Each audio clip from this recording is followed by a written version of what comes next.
All right, folks, let's get started the second part, this afternoon session. All right, so welcome back. And for those also on the Zoom call, thank you very much for your patience there.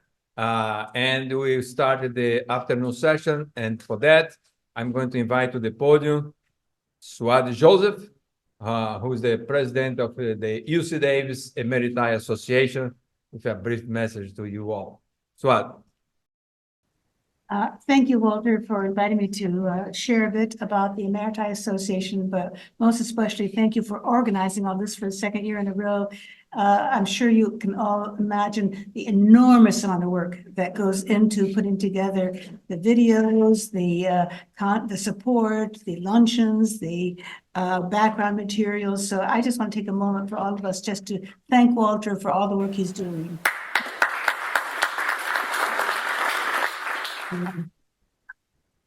It's a delight to be able to talk about the Emeriti Association. All of you will have an opportunity, all of you faculty will have an opportunity to join and to participate. I'm just curious, how many here are Emeriti? Oh, well, there you go. Most of you people here are Emeriti. How many of you are members of the Emeriti Association? Okay, we have a tripwire as you go out the door. If you don't sign up, well, you can't leave. And if you try to escape the other door, that's where Alan Jackman is going to be, making you sure that you sign up for the Video Records Committee. Okay, I want to tell you a little bit what we do. We are one of the largest campuses in the UC system in terms of Emeriti. We have about 1,500 Emeriti, of which 400 are members of the Emeriti Association. So we're actually one of the largest Emeriti associations within the UC system. And we're unusual in that we have an actual physical space at the Retiree Center. We work very closely with the Retiree Center for all of our program. We also work very closely with the Retiree Association, which is the staff side. And we have one of the largest retiree association in the UC campuses. Let me just tell you a little bit about the things that we do for our campus. Among the things that we do, we have a membership committee, which is the one that's going to install the tripwire. But we have some things that we're doing very differently, newly this year. We're working with the deans of the colleges and schools, starting with 4 of them: law, letters and sciences, agriculture, environmental sciences, and vet med, and we're going to do pilot surveys of the Emeriti of those schools and colleges to see where are the Emeriti, what are they doing, what would they like to see done for them in their departments or their colleges or campus-wide, and what they would like to do, what you here would like to have us as Emeriti Association, us as your departments and colleges do for you. So if any of you are any of those 4 schools, within a couple of weeks, you'll be receiving online link to fill out a survey. We're going to analyze those and get information back to you, but hopefully also increase the kinds of services and activities that may be of interest to you as a result of that. So that's the membership committee, which is being very, very proactive right now. We also have an awards committee that recommends for 4 different awards. One is the Edward Dixon Award, which is up to $20,000 in research grants. So you can apply because, as you know, we are less competitive for the campus research grants. Many of you, especially in the STEM fields, continue with your NSF and NIH grants. But we also have smaller grants on campus that you can apply for the smaller studies. We award them every year. And there's an application process. The guidelines are on our website. We also give out the UCD Distinguished Emeritus Award for Emeriti who have done outstanding work since retirement. We also award the Charlie Hess Founders Award, which also recognizes someone who has given service to the UC Davis. That Founders Award alternates between the Retiree Association and the Emeriti Association. Last year, that award was given by the Emeriti Association, and the awardee is right here, Joanne Borkman, where she was just sitting right here. She stepped out. Anyway, and this year, the Retiree Association will be giving that award. And then we participate in a system-wide award, the Panunzio Award, which each campus gets to nominate one person for that award. The decision is made at UCLA. So there are awards. We're also in the process of proposing that it turns out we have an endowment that has been kind of sitting there for a number of years. It's built up some funds, and we're in the process of considering the possibility of creating out of that a small research award for our Emeriti. Another set of things that we do is organized by the program committee. We do brain food talks, which are held at noon with a light lunch. This year we organized only 3, but we're aiming to go back to the pre-COVID schedule of 1 monthly, which will be held in the Alumni Center. And they are colleagues who have done interesting research of various kinds of activities, and we bring them back to discuss their activities with us. We've already had 2 this year, Carol Jaffe and Barbara Sellers-Young, and Kay Dewey will be giving her brain food talk on April 8th.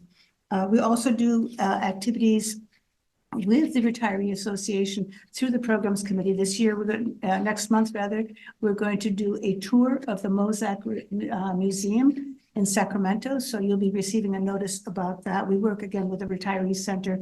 Their newsletter announces our events, and you can sign up before then. We're also reinstituted a program that we used to have pre-COVID, which is we have our monthly meetings every second Thursday of the month, and prior to at 10 o'clock and 9 to 10, we have started doing coffee hours with campus leaders so that we get a chance to talk about what is going on campus and how we can contribute. We have a fundraising committee that decided 3 years ago that we would make a five-year commitment to raise funds for Aggie Compass and focusing specifically on housing insecurity for students. We were stunned to learn that something like 20% of our students have housing insecurity. So the first year we got started late in the year. We raised only $12,000. The second year we doubled it to $24,000. The third year we raised $50,000. All of it went to students with housing insecurity, and we do that through campus, Aggie Compass. One of our most noted activities is led by Alan Jackman, who's right there, the Video Records Committee, which you've heard several times about. We have flyers back there. And what this is a marvelous effort to do an oral history of Davis. So Emeriti who are interested in telling their story, talking about their experience at Davis, can identify the person that they want to interview them. We set up a session in a room that we have with the proper equipment in Rack Hall, and Alan and his team record, and then it's edited and then posted on the UC Davis website. We have 526 now. 27, we've just done one more, video records, which is an incredibly rich, you might even call it ethnographic history of UC Davis. We were the first campus to do this project, as now several other of the UC campuses have picked up from us, but we're way ahead in terms of what anyone else is doing. So please track Alan down or email us or find us online and offer to have your story interviewed if you're a Emeriti. So that's the Video Records Committee. We also have an Emeriti Welfare Committee that works with the Academic Senate Welfare Committee. One of the things that we were recently accomplished was a problem has come up that when the Emeriti passes away, often their significant other, what's that? Some frozen. Okay. Just as I'm talking about welfare, we're free. And just as I'm talking about we're passing away, okay? We don't talk about death in this country. So some of you may know, colleagues who passed away, that one of the things that has happened is that all of their IT accounts get frozen, right? Just like that video. Well, what happens to their survivors who may need access, because some of us foolishly put all our wills and trusts and so forth on that computer that does not belong to us, but belongs to the university locks the survivors out. Well, now we developed a protocol with the chancellor's office on a very selective basis, being able to get access to those records for the survivors who need those access. And that's been posted on our webpage. In addition to that, we have we've been able to negotiate with the chancellor, and we have developed a program where we give free parking to all Emeriti on campus. That may be one of the most immediate benefits that you are aware of and you get, and one that we want to try to keep. So every year we keep on reminding the chancellor that Emeriti need to be able to come back to campus and do it by getting free parking. Those are just some of the things we do. We want volunteers. Our committees need to be populated. We'd love to have you come to our events. So if you'd like to hear more about the Emeriti Association, joining us or suggesting ideas of things that you would like to have the Emeriti Association negotiate for you, please see me. One of the things by the way, I've learned in working toward this pilot study that we're going to do with the Emeriti is that many Emeriti do not continue to get IT support once they become Emeriti. So we're working with the deans to offer IT support for Emeriti even after maybe even after they leave the campus. We can do those things on Zoom. So we're here, we're advocating for you. We'd like very much to have you join us, and I look forward to talking with you if you'd like to have more information. Thank you very much. Thank you very much, Suad. That was a very nice introduction to the UCDEA Emeriti Association. And regarding parking, Andres had a very hard time today with the parking, but now the problem is solved, right? So, all right. Okay, so let's move on and let's see if that protocol works this time. And the idea was to have this presentation here, and then we would decide on which would be the next person. And I asked someone in the audience during lunchtime what if that's working, who they would select. And I was told that they like Steve. So let me click Steve here and see what we get. Oh, get Simon. Simon. I don't know if Mont Hubbard is already. Oh, Mont Hubbard, just one sec. Mont Hubbard, could you come forward and introduce Simon very briefly? Thank you very much for doing that. Sure.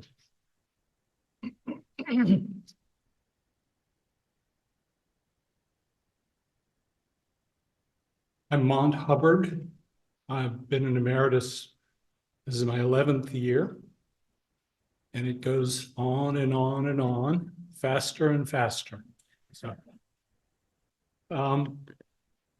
I was at Davis before my emeritus appointment for 39 years in mechanical and aeronautical engineering, and I'm the second most famous emeritus after Steve. Back in those days, when I came in 74, there was no biomedical engineering department.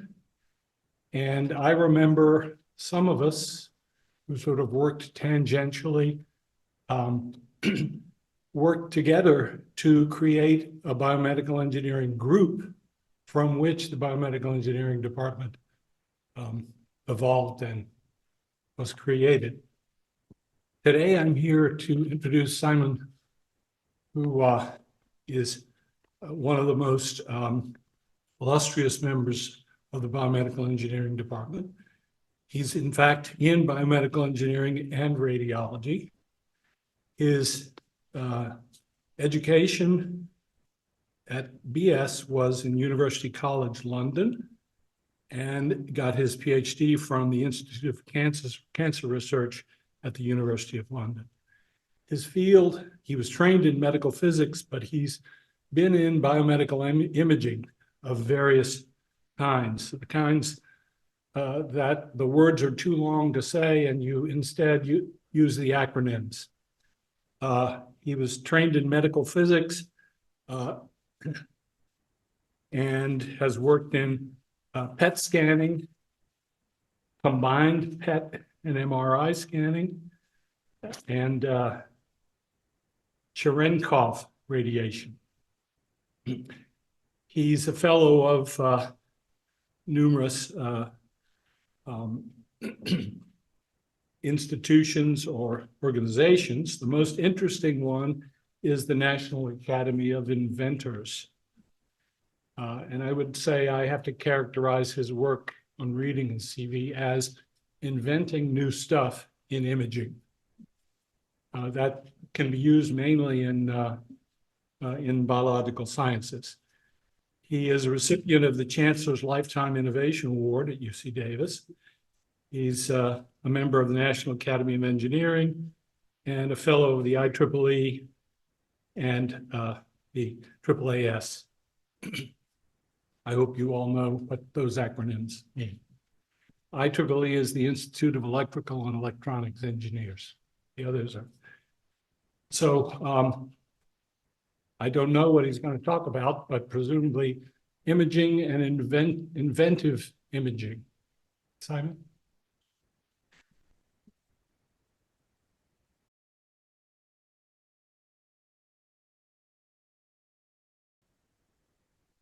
Thank you so much for that kind introduction. Walter, thank you for organizing this amazing event where we see the incredible diversity of scholarship across our campus, something I think we don't get to do often enough. So I'm really pleased you're doing this, and perhaps one plea for the Emeriti Association is that we should do more of this. It's just a fantastic opportunity to bring us together. I enjoyed all the presentations this morning, and I'm looking forward to the rest of them this afternoon. So Walter just needs to share the screen, which he's working on right now in Zoom, and then we can get going. All right. And so indeed, what I want to do today is talk about the field of medical imaging and give a fairly high level overview of a little bit of the history, some of the latest developments. And towards the end, I'll spend a few minutes talking about some of our contributions to this field. And I always like this quote, "A picture is worth 1,000 words." You know, imaging can describe so much information in just a single picture. And we all know that. And of course, medical imaging takes advantage of that all the time. So let me first take you back a few hundred years before medical imaging existed. How did we know about disease in the human body? Well, we had very limited tools. We could externally observe our patients. We could get access to some biological material through, for example, blood or urine. But typically, we didn't know what killed somebody until we did a detailed post-mortem dissection at anatomical theaters like the one you see in the picture here, by which it was too late, of course, to help the patient. And medical imaging, of course, has really changed that. So does anybody know what happened in 1895, which was the seminal event that launched the field of medical imaging? Yes, the discovery of X-rays. That's exactly right, by Wilhelm Röntgen, November 8th, 1895. And it's actually a great story because we pride ourselves today on fast communication in science, things moving very quickly. We think we're so advanced. But the speed at which this discovery got transformed into a medical advance was incredible. So November 8th, first discovery of X-rays. And they were called X-rays because it was this penetrating radiation, and Röntgen had no idea what it was. So he just gave it the name X-rays, which stuck to the present day. And here's one of the first images that was acquired, December 21st. So he'd gone beyond characterizing this radiation to actually realizing you could produce pictures with it. And this is actually an image of his wife's hand. And so, he said, "Mrs. Röntgen, please come over here and put your hand in front of this device, and we're going to take a picture of your hand," which for some reason she willingly did. And she's reported to have said, when she saw this image, "Now I have seen death." Because you only saw bones and skeletons in people who were dead before this. He wrote a paper, December 28th, so we're just 7 weeks now post-discovery. It was published almost immediately in German on December 28th, 1895. It was translated into English and published in Nature in January. By February, physicians were already taking X-rays of their patients. 3 months from discovery of X-rays the clinical translation. That never happens today. We're talking years, often decades. So science could move fast in those days. Another seminal event in the history, and I could give a whole talk on the history, but I won't. I just want to pick out one other thing, which is moving from sort of two-dimensional images of the body to three-dimensional images. And this was the advent of what we call tomography, being able to create cross-sectional images through the body. And so this development occurred in 1971, the first computed tomography scanning, or CT scanning as we call it today. Sometimes we call it CAT scanning. And this was really developed by Godfrey Hounsfield, and some other folks contributed. There was some old mathematics actually that was rediscovered from an Austrian mathematician, Johann Radon, a scientist at UCLA, William Oldendorf, and Alan Cormack, who went on to share the Nobel Prize with Godfrey Hounsfield for the invention of CT. And this is the very early apparatus that Godfrey Hounsfield used. And this was the first scanner that was built. The name of the company that built this scanner was EMI. Anybody know what EMI is most famous for? That name sound familiar? None of my students today know the answer to this question, by the way. I'm hoping with this generation, I'm going to get a good answer. Yes, that's right. They were, they were the premier music recording company, and so I had EMI records growing up, and so did most of you, I suspect. So what was EMI doing building medical imaging devices? Well, actually, Charles already gave you the answer.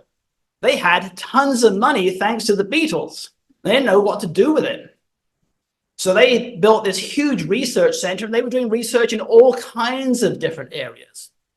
And one of them was in developing the CT scanner. So we have the Beatles to thank for the world's first CT scanner.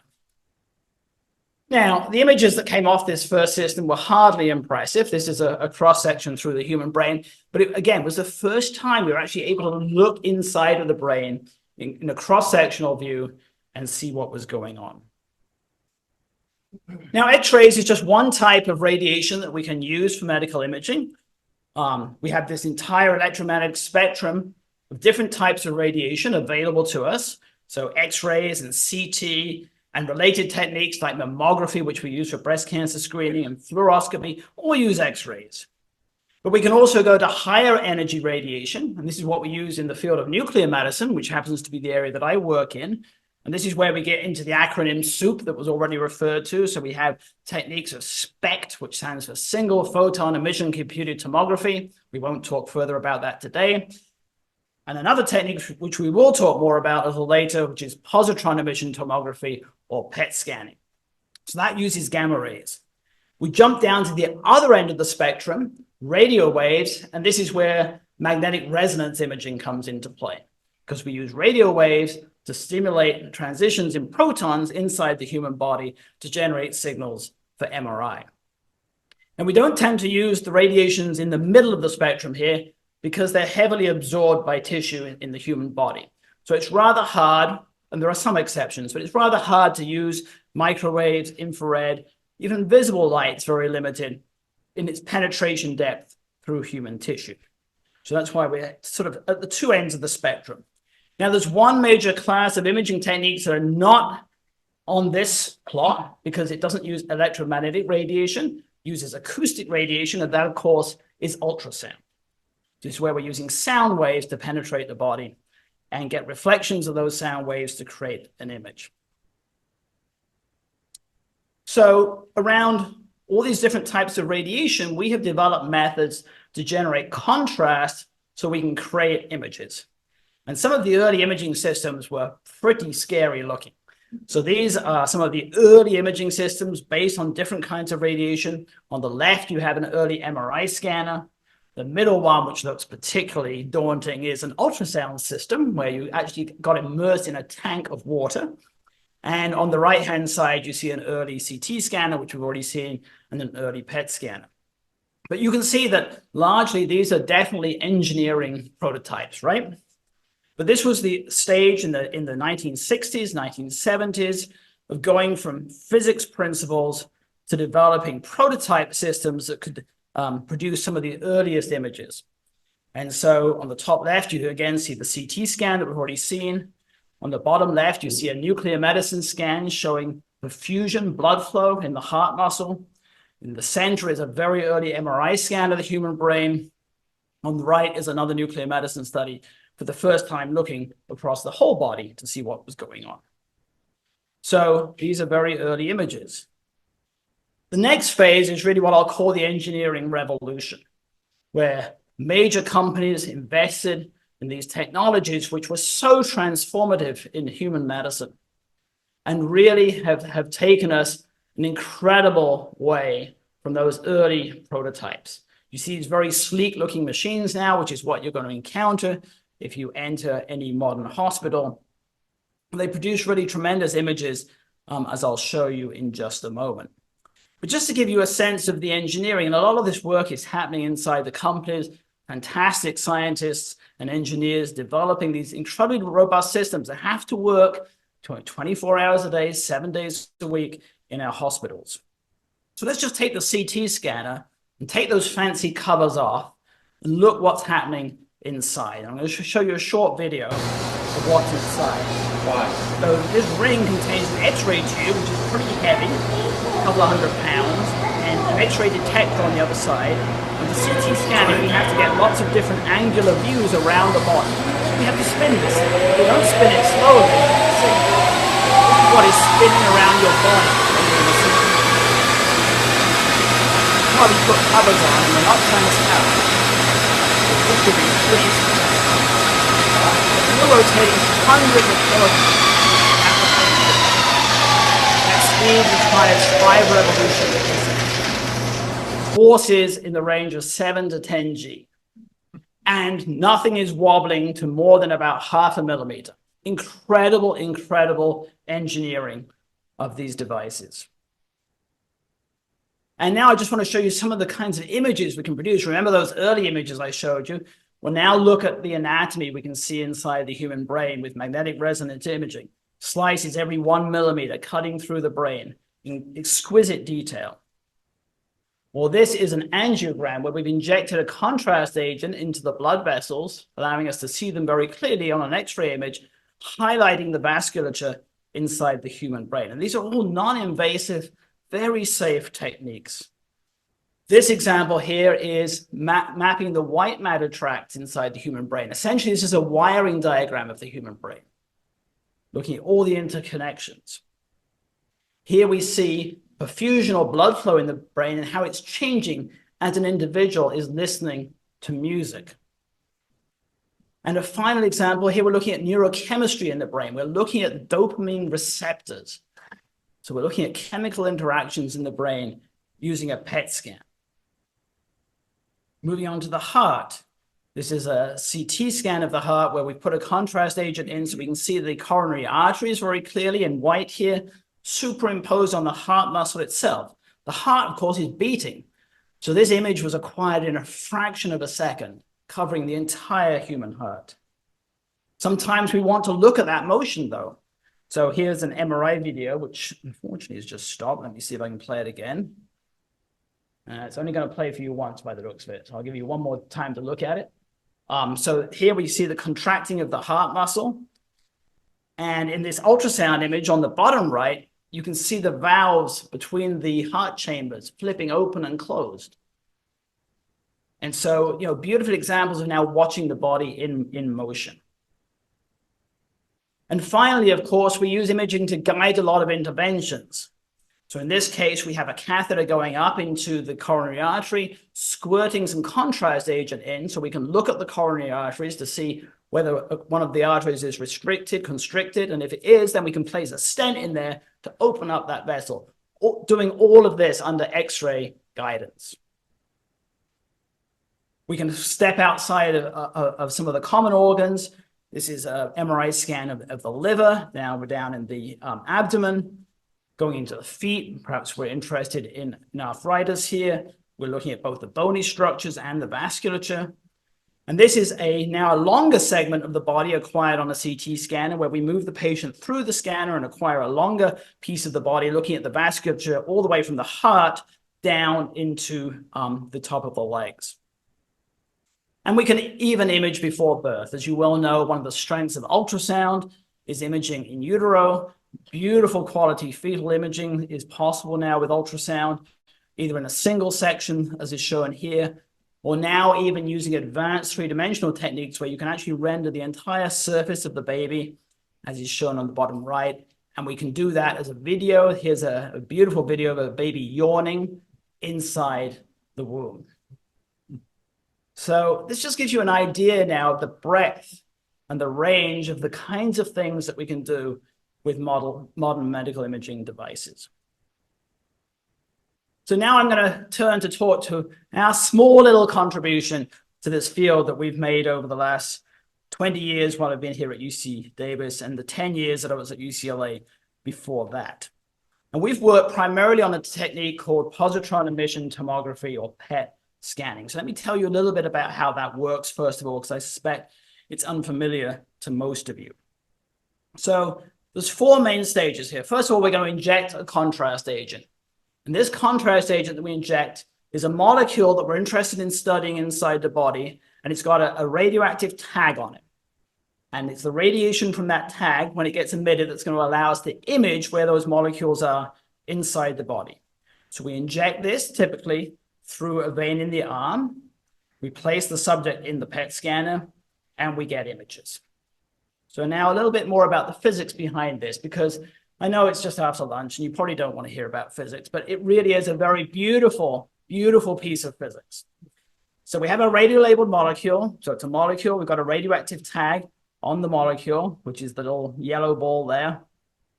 And when it undergoes radioactive decay, it emits, in the case of the tags that we use, a positron. So what's a positron? The positron is the antiparticle to the electron. So we all know what an electron is, but this is positively charged, same mass, but it's the antiparticle. So this is starting to sound like science fiction. We're actually using antimatter here. All right. Now, if you have a positron, antimatter, sitting inside tissue, it's not going to last very long before it finds matter in the form of electrons, of which there are plenty inside tissue. And that positron and electron will come together and they will undergo what's called annihilation. And annihilation is just what it sounds like. The particles, the positron and the electron, disappear, their mass gets converted to energy. And that conversion is through an equation that we've all heard about.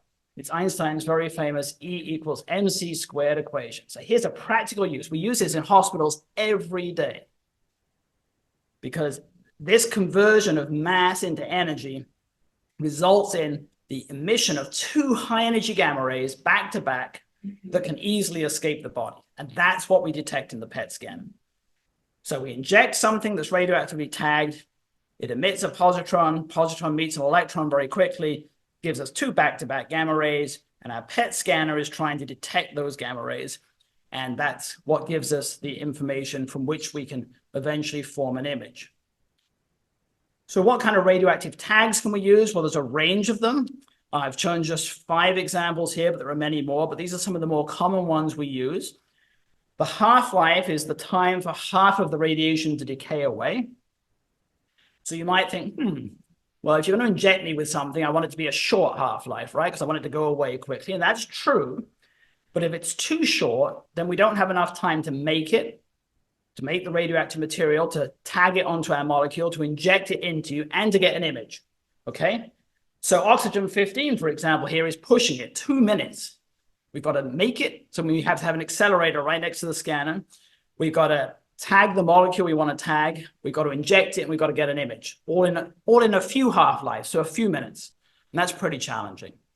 Fluorine-18 is actually the thing we use mostly in hospitals today because it's got an almost 2-hour half-life. That gives us multiple hours to work with. That's a much more reasonable time frame. But by the time 24 hours has elapsed, the radiation's all dissipated and completely gone. The patient's completely non-radioactive. The doses that we get from these scans are very, very small, very similar to CT scans. So in the range where if there's a medical concern, the risk of the medical concern greatly outweighs the risk of the radiation dose. So what kinds of molecules can we tag?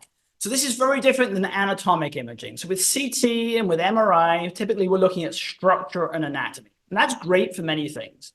But many disease processes do not start with anatomical changes. They start with biochemical changes, metabolic changes.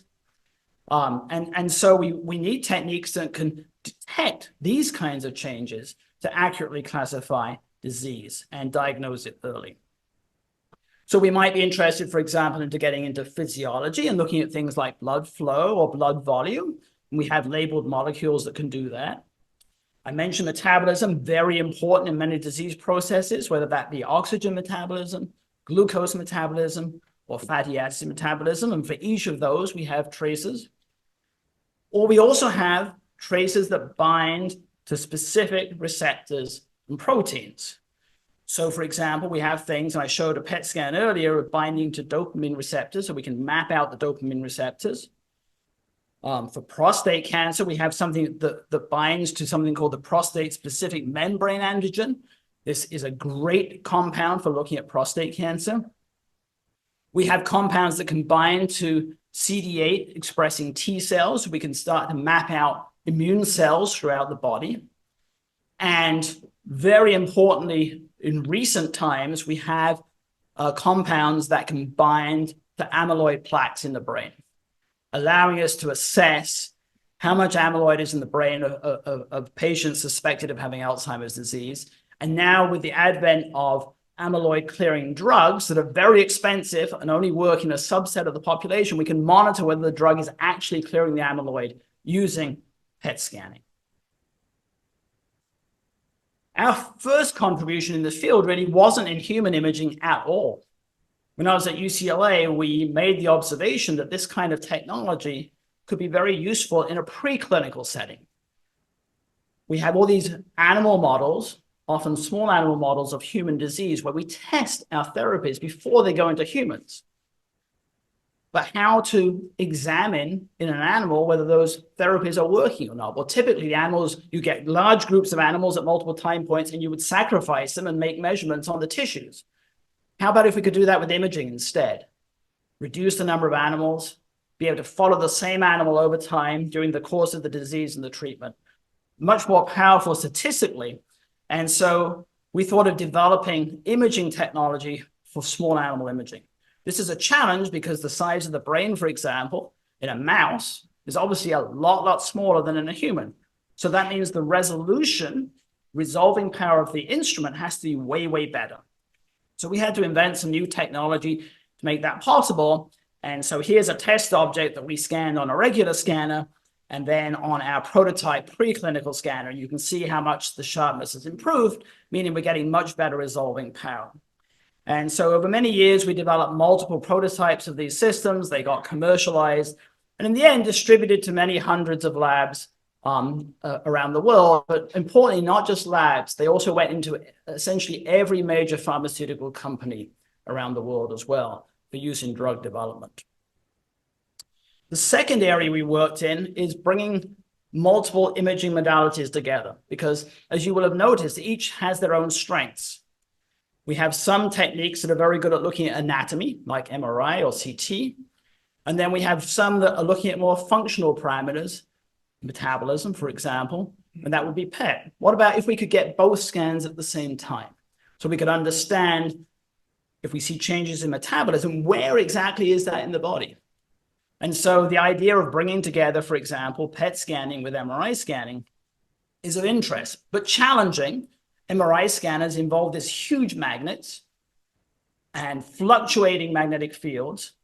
And now we're going to put sensitive PET detectors inside of that environment. And we have to make sure those two systems can still work without any degradations. So that was the sort of engineering and physics challenge. So we developed a very initial proof of concept system back in the late 1990s. I know it looks like a vacuum cleaner, but it is actually a small PET scanner with some very long optical fibers to try and separate the two systems. And we showed that we could actually acquire simultaneously a PET scan and an MRI scan in a small animal. We then developed a much more usable preclinical prototype where we actually did some preclinical studies in cancer models.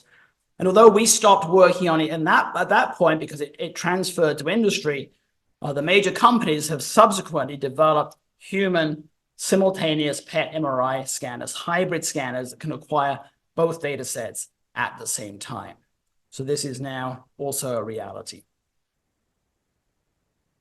So let me, in the last couple of minutes, talk about our most recent project. And to motivate that, I'll go back to how we use PET primarily in hospitals today. Just to give you an idea of PET scanning, because it's one of the less familiar imaging techniques, I would say. But there are about 10 million scans globally done a year at about 10,000 sites across the world. There are 17 different molecules that are approved by the Food and Drug Administration for clinical use in humans in the United States. But the one that's used by far the most commonly is this molecule that I'm showing here, which has this long name, but the key element in that name is glucose. So this is very similar to glucose, but it's got a radioactive tag of fluorine 18 on it. And so with this compound, we're able to get images that reflect glucose metabolism inside the body. And in cancer, this is very relevant because we find that cancers utilize glucose very differently than normal tissues do. And so we're able to detect cancerous tissue very well with this approach. And so in this example, this patient unfortunately has widespread metastatic disease in the liver. So all those black spots that you see are cancer metastases, very evident, very easy to read these scans to understand what's going on. And it takes about 20 minutes to build up an image like this because we move the patient through the scanner, one part at a time to build up an image across the body. And for cancer, we need to scan most of the body because the metastases could occur anywhere inside the body. So this is how we currently collect PET scans. So we'll move the patient through the scanner. The scanner covers about 20 or 30 centimeters at a time, and we'll build up a picture of the whole body, one piece at a time, taking, as I said, about 20 minutes to do so. But it will occur to you that this is very inefficient. So first of all, only 1/8 of the body is actually inside the scanner at any one moment in time. And secondly, the radiation that's coming from inside the body from our labeled molecules is coming out in all directions. So a lot of it's missing the detectors completely and just coming out the ends of the scanner.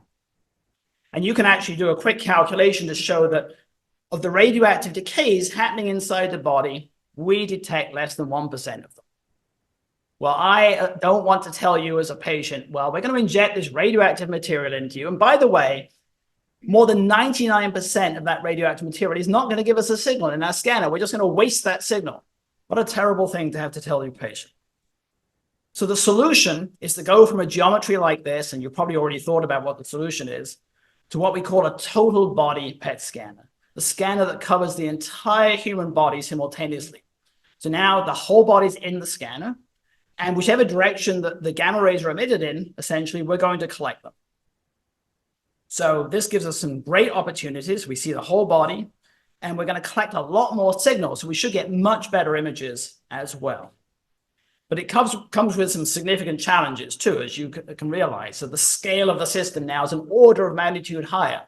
We're talking about 500,000 or so individual detectors to make up this system. And very large amounts of data, terabytes of data, can easily be generated off this system. And there's also a significant cost challenge as well. But back in 2005, we decided we were going to do this at UC Davis. We felt that the opportunities definitely outweighed the challenges. And so together with my good friend and colleague, Ramsey Badawi, who'd recently been recruited into radiology here, we decided to start this project. And we were met with widespread skepticism from our colleagues in the field. So we wrote a lot of grant applications in that period of 2007 to 2015. And I have an interesting slide with a selection of reviewer comments, which I will not show you here, but they were not flattering, to say the least.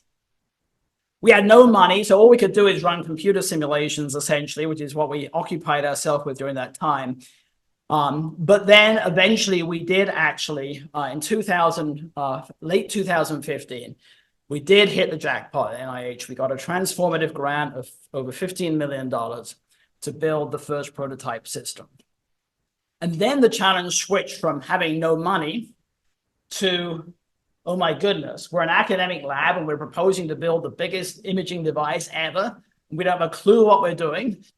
You know, we've never manufactured something on this scale before. So it was obvious we had to find an industry partner. So then we spent a lot of time in rooms like this at all the big companies trying to persuade management that they should invest in this project with us. We did eventually find a partner, a company called United Imaging Healthcare. And with them, we built the system between 2016 and 18. It was finished in 2018 and installed here at UC Davis Health. The first system was here at Davis in Midtown Sacramento in 2019. And we've now completed, actually it's now close to 4,000 clinical scans. So if you're a patient at UC Davis and you need a PET scan, you're very likely to be scanned on this device. It's cleared by the FDA. There's now 20 of these scanners installed across the world. And other big companies like Siemens and General Electric are also offering very similar products as well.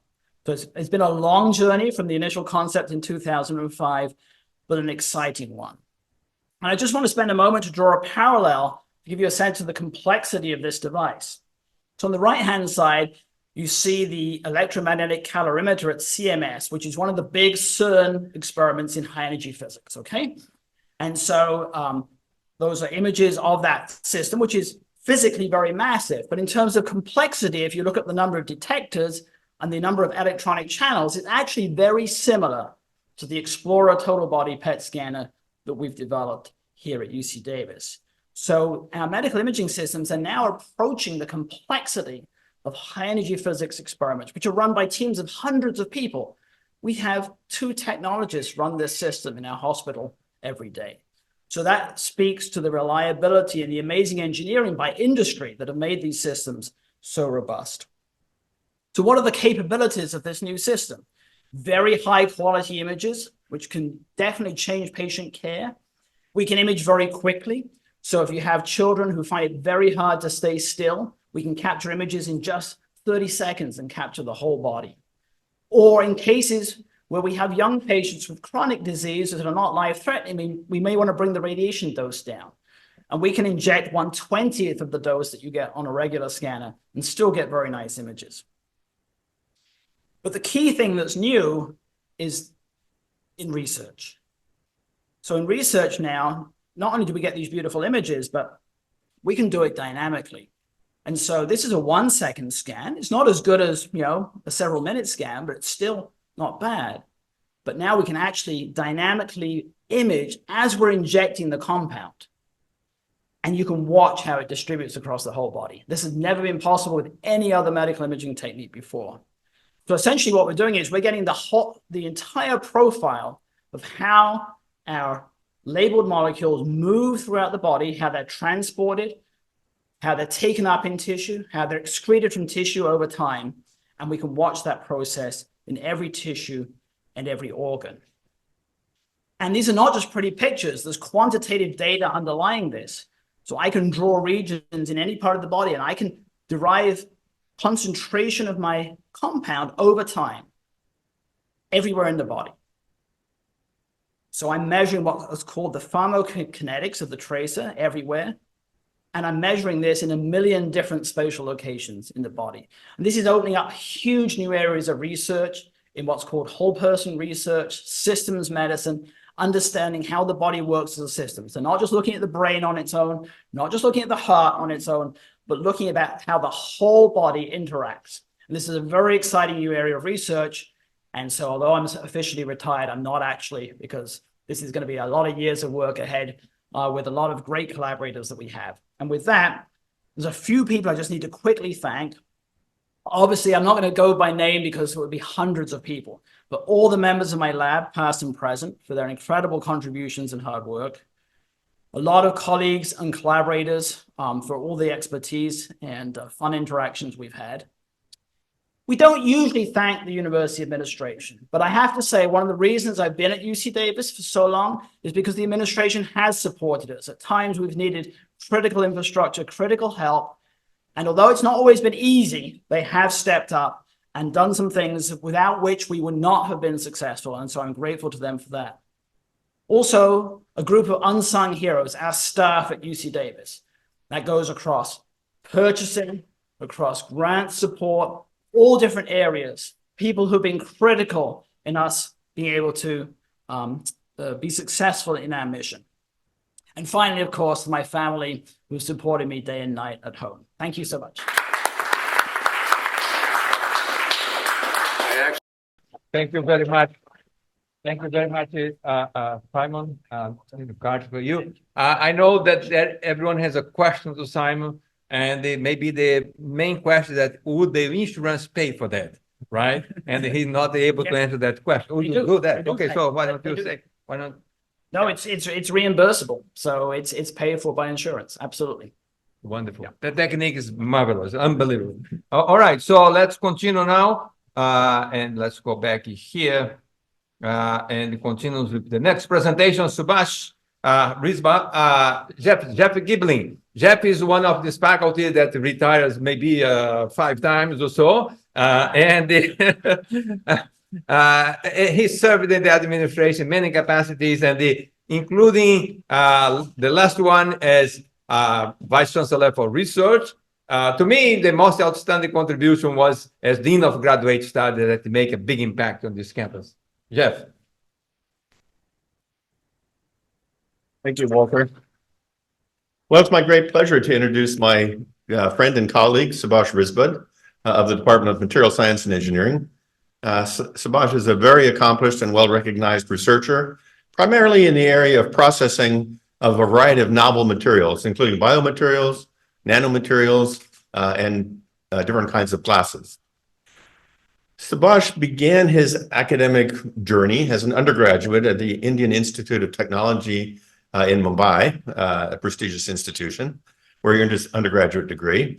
Then came to the United States to earn a graduate degree at University of California, Berkeley, where he got an MS in Material Science and Engineering.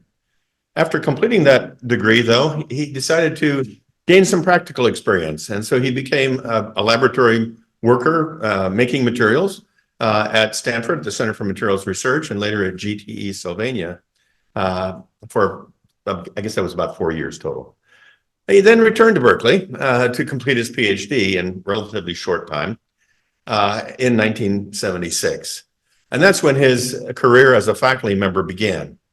Now, I like to think of Subhash's faculty career as kind of the See America plan.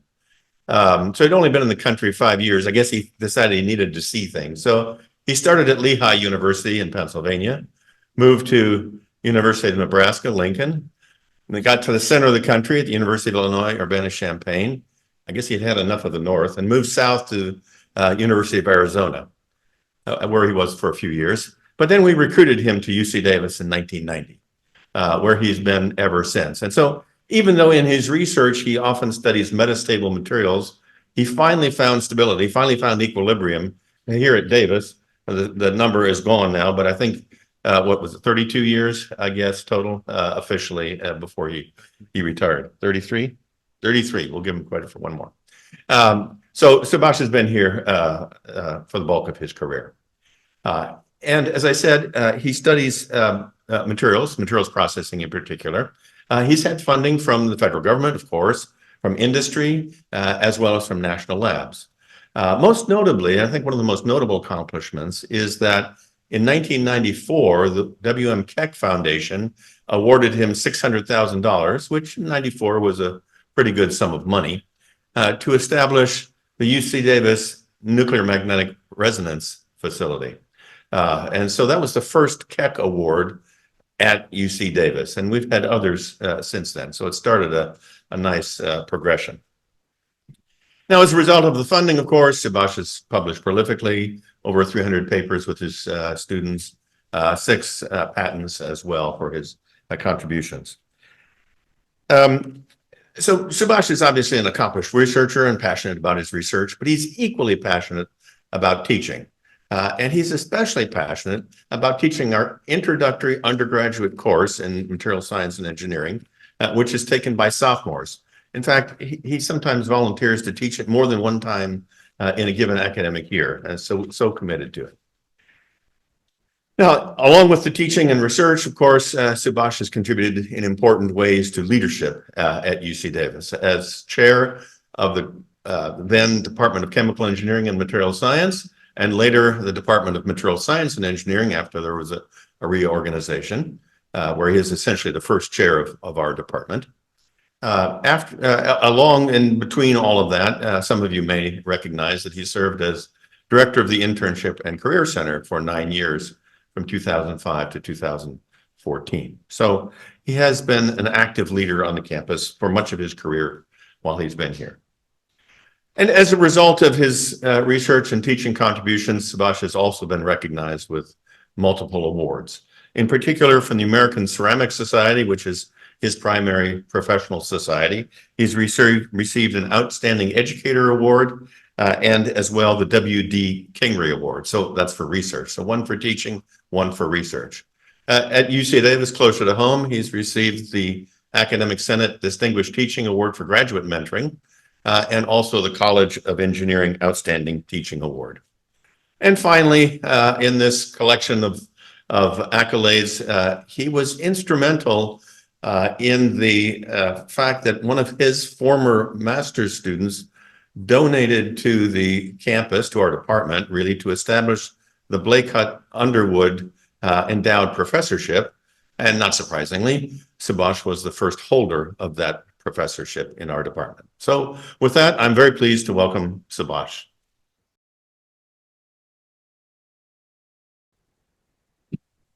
Well, thank you very much, Jeff, and thank you, Walter, and everyone else for inviting me here.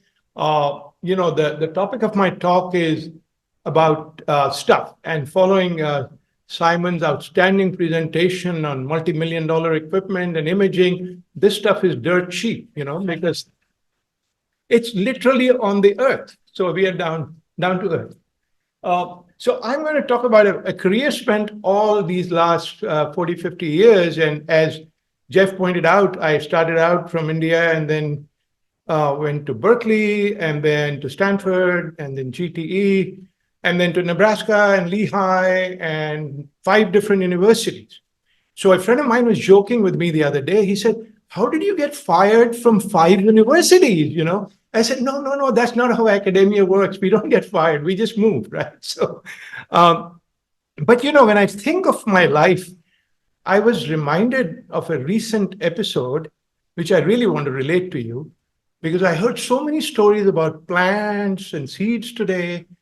So my grandson, who is now 8 and all of 6 years old, some 2 years ago, came back from visiting his other grandparents in Austria, in a small town called Leibniz. So Leander, who we call Leo, in the car ride back to me said, "Oba, did you know that the Russians bombed a nuclear plant in Ukraine?" And I looked up at him. I said, 6-year-old Leo saying that to me? I said, "Yeah, Leo, so what are you thinking?" So he said, "I was wondering who planted the seeds in the ground from which the nuclear plant came out and created the bomb from the trees." And I said, "Oh my God, I never thought a nuclear plant would mean this to a 6-year-old. So those of you who are in the plant business, hopefully you'll plant seeds where nuclear energy would come out of the trees and not bombs. Okay, so, but anyway, that was my tribute to our little grandson. But moving on, I'll make this short and quick because I worked with so many different ceramic materials over the years. And Walter, I just hit return. No, let's go here. Oh, go through this. Okay. All right. So, I've been teaching a freshman seminar. In fall, I just called it stuff. Because I said, can't be a better opportunity to tell everyone in the freshman group, what is all this stuff about? And I said, enroll as a freshman. You don't have to be in engineering. You don't have to be in science. You can be in bio. You can be in psychology and choose your topic. And so the stuff I chose was just this, but most of the students in that class didn't pick any of this because they were not engineering majors. They were not science majors for that matter. One was in biopsychology, some was in international relations. I'll come to that second part soon. And so I sort of thought of, this is out of a textbook that my colleague Jim Shackelford has written, who is a great writer of introductory material science book. And a lot of the pictures we steal are from that book. So we talk about rocks and clays and metals and we shape them into different forms. And, societies have been repeatedly named after the metals age, the bronze age, the iron age, and so on. So what is all this leading up to? I think the new future that's coming down the pike, if you go all the way from nano to bio to new architectures to AI and everything else that's being designed now, photographs being altered on the internet with all kinds of technologies. So let me move on. Oh, I'm in the wrong way. Okay. So I'm just going to give you a brief outline of what our field is about. And I guess many of you know this. We make raw materials, we pick them from the earth, and we sometimes get them cheap, sometimes not. We melt them, solidify them, then we make jet engines or packages or artificial hips or bone implants or whatever we do. See, I'm doing the wrong thing here now.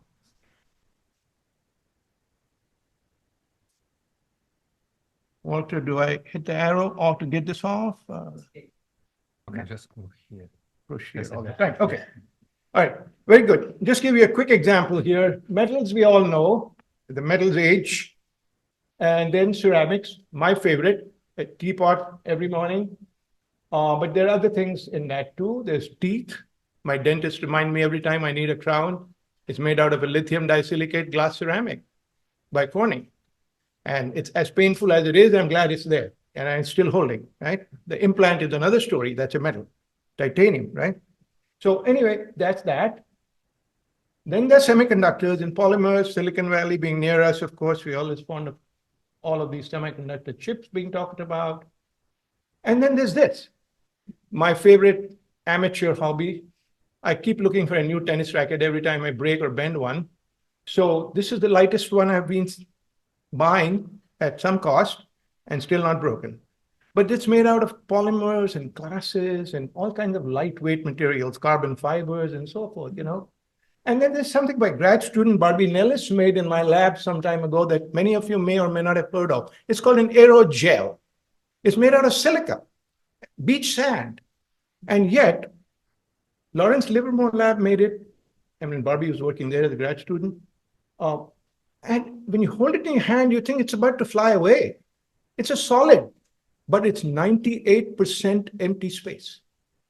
98% of this stuff has air.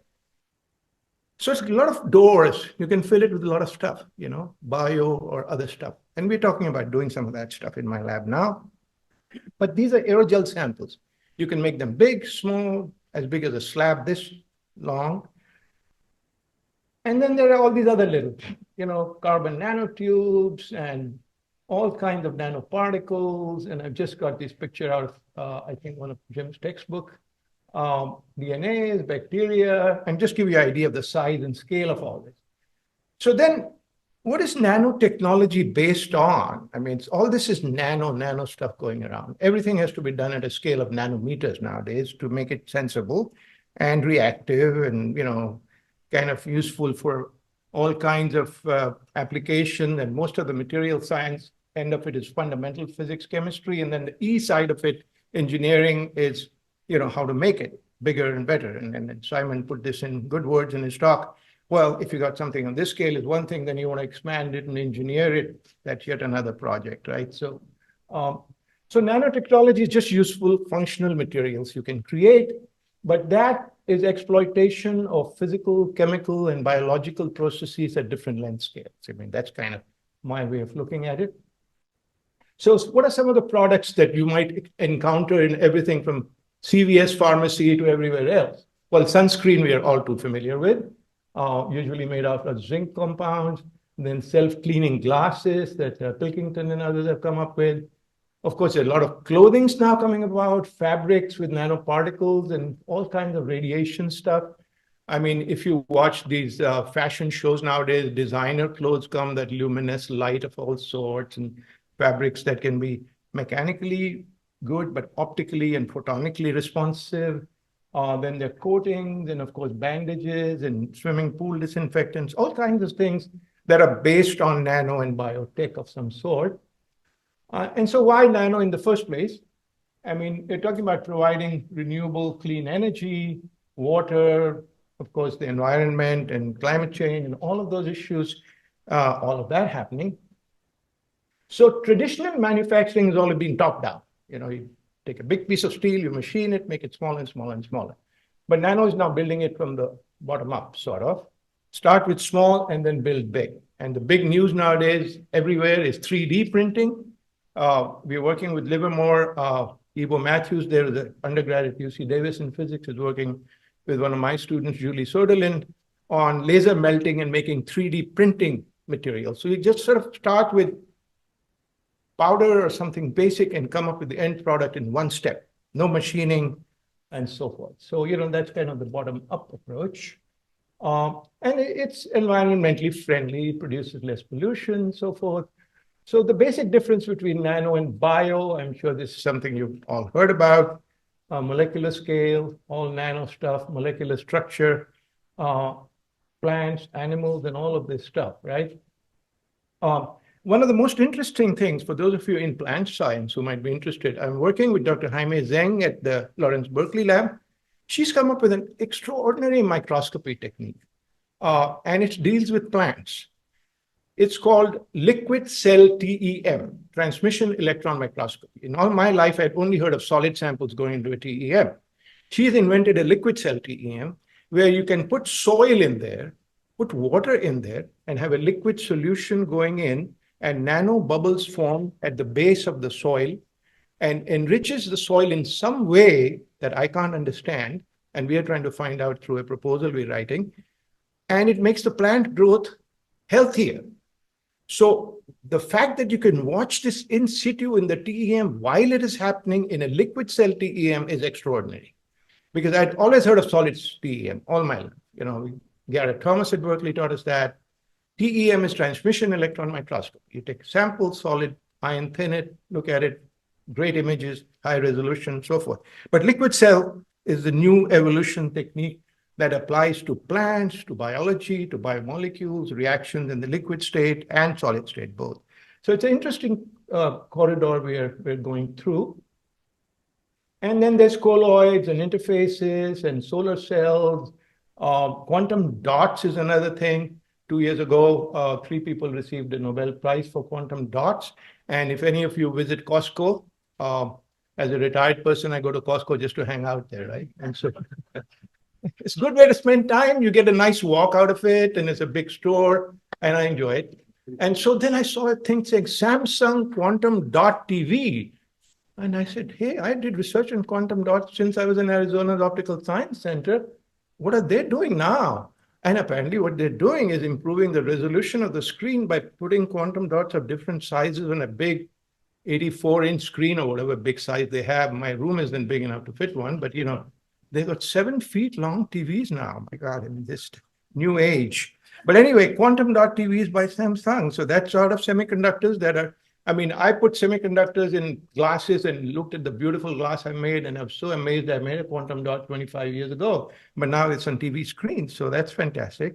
That's materials research. And here are some samples of pretty pictures from microscopes and samples of polymers. But now this is exciting, space. Today I got a thing on my iPhone saying, Stanford professor says there have always been UFOs and aliens on Earth, we just didn't know it. But that's Stanford, right? We are more down to Earth here. We are closer to the ground on Earth. Sorry, I was at Stanford too, Jeff was as well, so I should apologize to both. But apparently this guy really says so. And then I went to my phone and I said, let me find out who this guy is. Guess what happened? The phone image went blurry. It said, hit here, subscribe, $14 a month, then you will see that fuzzy image. So see, somebody is doing some very smart marketing. They wouldn't let me see the rest of the story until I subscribe to that magazine and pay $14 a month, which of course I refuse to do, because I'll find out sooner or later when I visit Palo Alto next, I'll go looking for that person, right? But anyway, talking of this, the American Ceramic Society had a cover page like this just recently. I get it by being a member. And it said, of course, people are making materials in space, which is natural. So this is one. But then they said, okay, here's a space product. That stunned me. Same journal, a few pages down. Here's some integrated silicon carbide circuitry tested in the atmosphere on Venus. That is news to me. I mean, the integrated circuit down here is pretty good. But the fact that people are now making stuff here and taking it up there, or in reverse, getting stuff from up there and bringing it down here. And of course, asteroids come all the time, and then there's some soil and clay, and then the huge chunk in Arizona. I remember a picture of that in the desert when an asteroid hit. All the soil was disturbed, and there's new stuff there now. So are we going to look at resources for us from outer space? Of course, this Tesla guy keeps saying that's the only way to do it, right? But I don't know how much to believe him.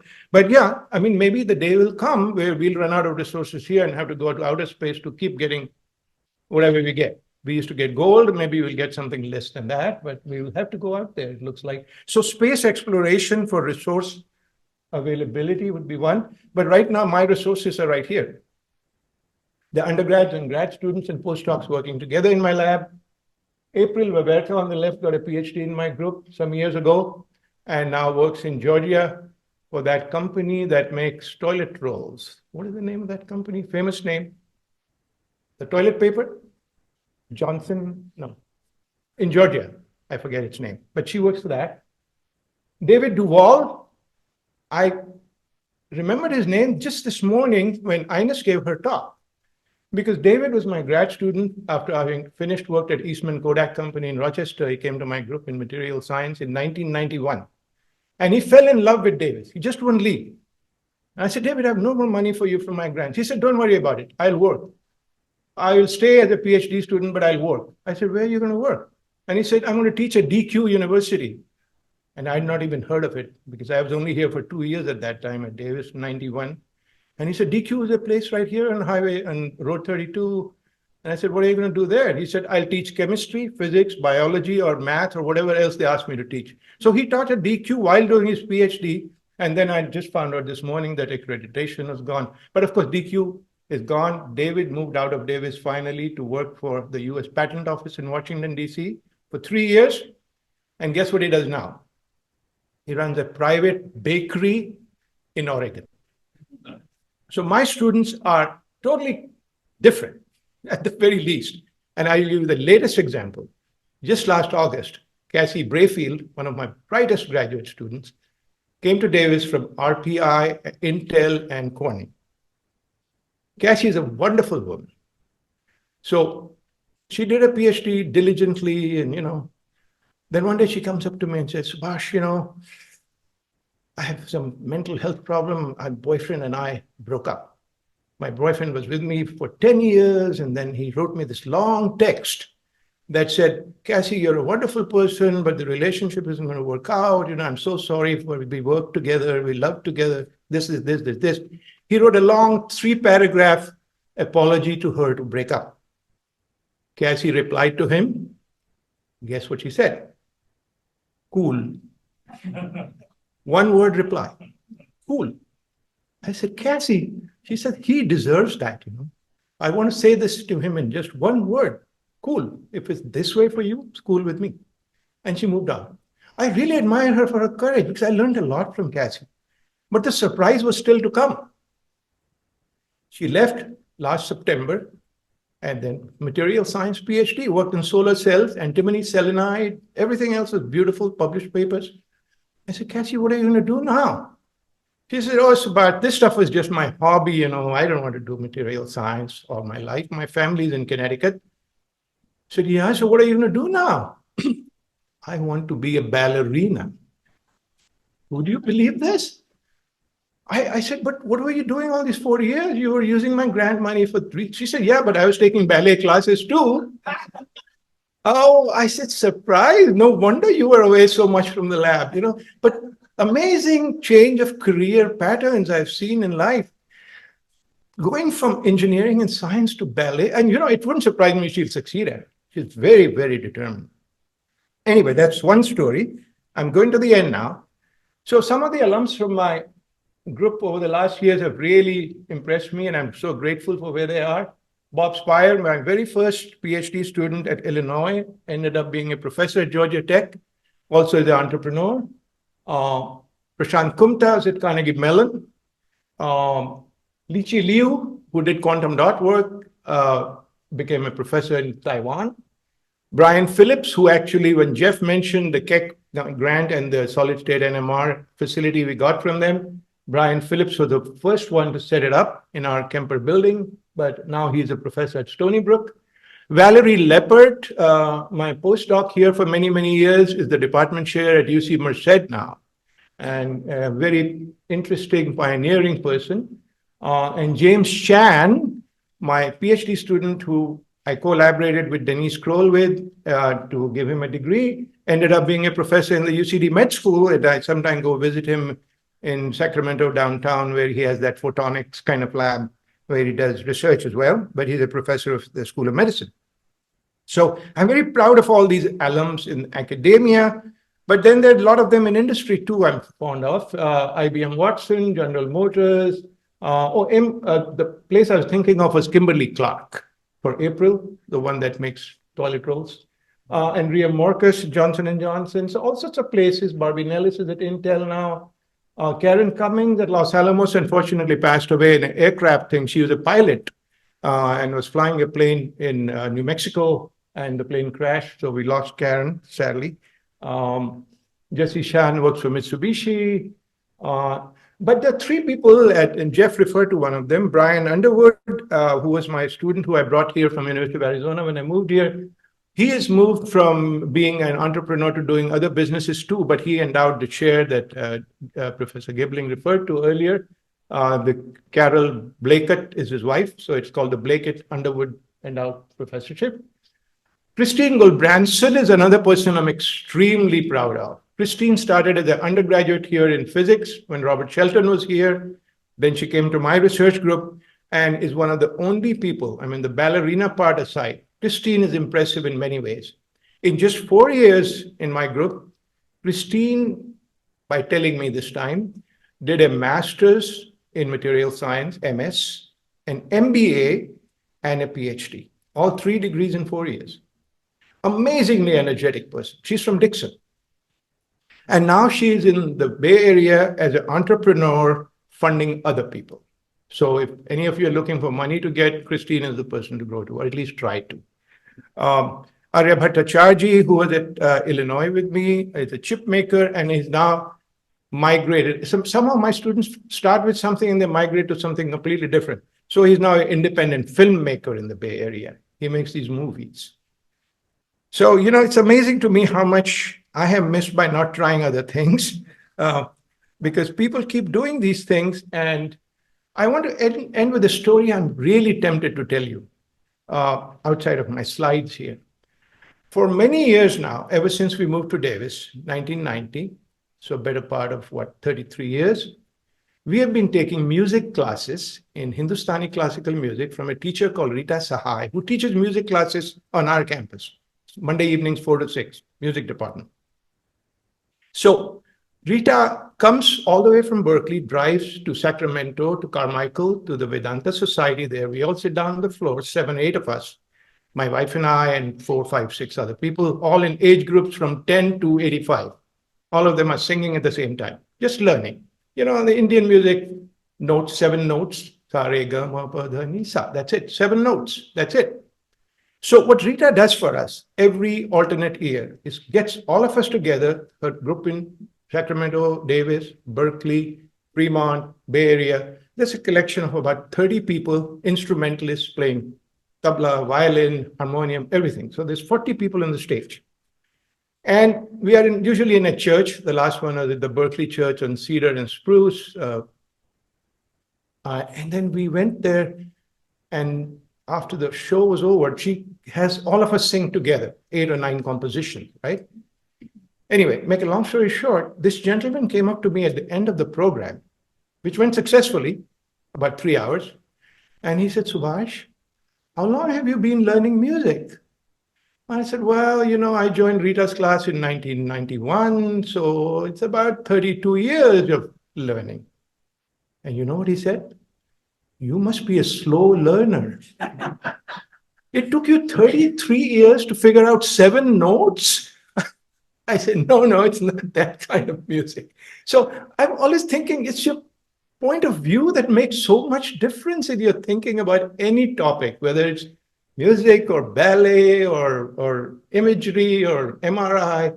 I get to Dr. Kelly Siemens' office in the Med Center, and she said, "Oh, we better do an MRI on your this and this and this." And I barely know that it's magnetic resonance imaging because of what I've heard everybody say, including Simon. And I said, "Oh my God, am I going to go through this tunnel again?" And she said, "No, don't worry about it. I'll just give you a referral. You get an MRI done." And then I'm usually back home in half an hour. And then the results come the next day on my chart, and I look it up and say, everything's normal or not. So, it makes you think that every time you go through a life experience, you just never know what's coming up next. Well, it's raining now, but maybe not 2 hours from now, that kind of thing. But anyway, I just sort of narrated all these stories for you because I think it's been a fun life, and I'm indebted to a lot of people. When I came from Arizona, Jeff Gibeling was the first one to show me around everywhere in all the buildings and said, "Well, here's the lab, this, that." And so I'm grateful to him, to Jim Shackelford, Professor Munir Mukherjee, and too many other names to name, and my younger colleagues now.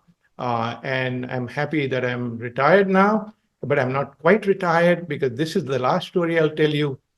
I have been inspired in the last academic year, as I've been in the past, to teach freshman seminars. So in the fall, I filled in the same form we all sent to Janet Chambers saying, FRS seminar proposal. One was on this stuff. So that was easy, material science. So this winter, which is now, and I'm teaching it now, I said, I got to do something totally different. So I asked the students in that seminar, what appeals to you? I got a sort of a poll from them. And then one student, Jenny Zhao, who has been here in LA area for a while, told me, I have several things I want to talk to you about, office hours. I said, okay, fine. Anyway, that led up to a conversation, and I submitted an FR seminar proposal, which I'm teaching now. And guess what the title of it is? Navigating Global Conflicts and Their Effect on Human Relationships. And I'm teaching a class of which I have absolutely no clue.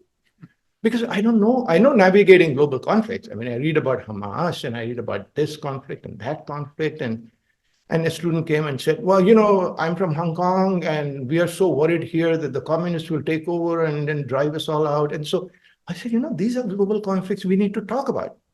So my seminar has about 10 students now, freshmen, who are teaching me more than anything I've learned in 40 years in just 3 weeks. So I'll end with that. And thank you for listening. Thank you very much, Subhash. Appreciation here. Thanks. Love it. Any questions, Subhash? If not, the coffee is fresh and the little cooks there. So why don't we take a 5 minutes break before we continue? And if you are a student, can you come forward to take a photo here? I would love to take a photo of the students that are attending. Can you take a photo?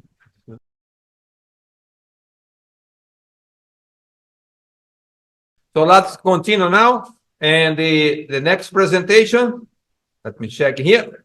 Anne Britt. Anne is here? Yes, she is. And Clark Lagarias, Professor, Distinguished Professor Emeritus from the Department of Molecular and Cellular Biology. And he's going to introduce Anne. Clark, thank you. Where is Anne? And she's there. Anne. I'm really pleased to introduce our next speaker, Dr. Anne Britt, Emeritus Professor of Plant Biology. Congratulations. I've had the pleasure to know Anne ever since she arrived on the campus in 1990. I was here in 1980, so beat you by 10 years. Formerly trained as a biochemist with a BS in biology from MIT, and a PhD from our sister campus, UC Berkeley. We just missed at Berkeley. Anne's work at UCDEA encompasses the area of functional genomics before it was even called that. I first became aware of her work on the UVB-sensitive mutant in Arabidopsis, which was impaired in an enzyme involved in DNA repair. And as a fellow photobiologist, even though I work with lower energy light, Anne and I have had much in common and have gotten to know each other well over these past 30 plus years. I've also enjoyed watching the exploits of her dogs, which she often played with in the courtyard outside of our lab in Britt Hall. Anne's work has been highly recognized and outstanding, and her contributions to teaching and service have been significant, and she's still teaching, right? That's where you were this morning, I think. Right. You had a qualifying exam. I thought you were retired. That's why I retired, to get out of service. No, I served this university well for 40 years, right? I'm especially look forward to hearing about her journey to UCD, at UCD, and possibly beyond. So, Anne, congratulations.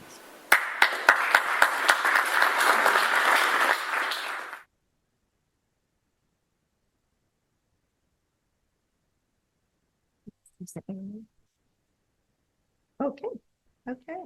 All right. So I wanted to talk about how lucky I was to get to be here at UCD. But first, I'm going to say a little something about what guides my research philosophy. And I think it really is aesthetics. So there are some kinds of work that are just judgery, and there's other kinds of work that have elegance, topics too. Okay. All right. And this is a cover of the magazine Life, which maybe those of you who are over 60 recognize. It was a magazine that everyone got. I think it was a weekly. It was not a biology magazine. It was just sort of a things of interest kind of magazine that everyone should be interested in. And this cover had the structure of DNA. And I thought this was the most beautiful thing I'd ever seen. And I understood the concept immediately. That was what was beautiful about it, not this thing that they built for a photograph, but the fact that this very simple logic explained how information could be replicated, and how that information doesn't explain how the information is used or anything, but that just the simple thing of this base pairing really struck me as impressive. And I was 6 years old at the time. So I decided that I already decided I was going to be a scientist, but my parents said to me, yes, what kind of scientist? And I said, that studies dinosaurs and planets and, so on and so on. And they said, no, you have to pick something. So I picked this. Right. So I was very lucky in my undergrad studies at MIT, and that I found Graham Walker's lab, and he gave me a whole smorgasbord of possible projects that I could do. And one of them was to find the genes that are involved in creating mutations in E. coli and see how they are regulated. And there was a very nice, there's no cloning and sequencing and splicing of DNA in these times. You had to find mutants. You had to use logic to work your way through things. And I was really lucky to have this wonderful project where we found that genes required for mutagenesis, they aren't errors. These are pathways that the cell can live without, but they create mutations. What for? Because in those particular types of situations where you have a certain kind of DNA lesion and it hasn't been prepared yet, it's better to have a mutation than to die. So there's a tiny little evolutionary advantage to that. Would that apply to people? Probably, you would think not, right? Because if 1 in your billion cells is in this bad situation and dies, that's a lot better than 1 in a billion cells turning into a mutant cell that might decide it's going to go on its own regulatory pathway instead and take over your whole body. And that's what we call cancer. But unfortunately, actually, people do have these exact same genes that create the exact same kinds of mutations, and they are induced and expressed only after your DNA has been extensively damaged. But anyway, I was really lucky to get that project for my undergrad. Now, at that time, I was taking a class in molecular genetics at MIT, and the guy teaching it, Ethan Signer, came in one day practically crying. And he said, molecular genetics is a dead field.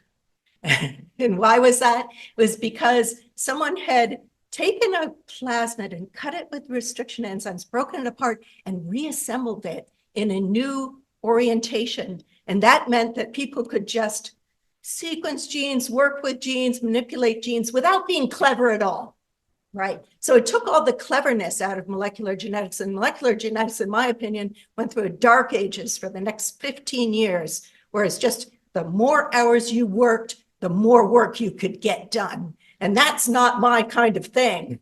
That's not why I wanted to be in science. I wanted to be in science because you had a creative imagination. You sat around all winter looking at corn cobs and looking at the shapes of the speckles on the corn cobs. And then by the end of winter, you'd realize that there's such a thing as transposable elements that can leap out of genes and pop into other parts of the genome just by looking at corn, right? That was the way I wanted to do things.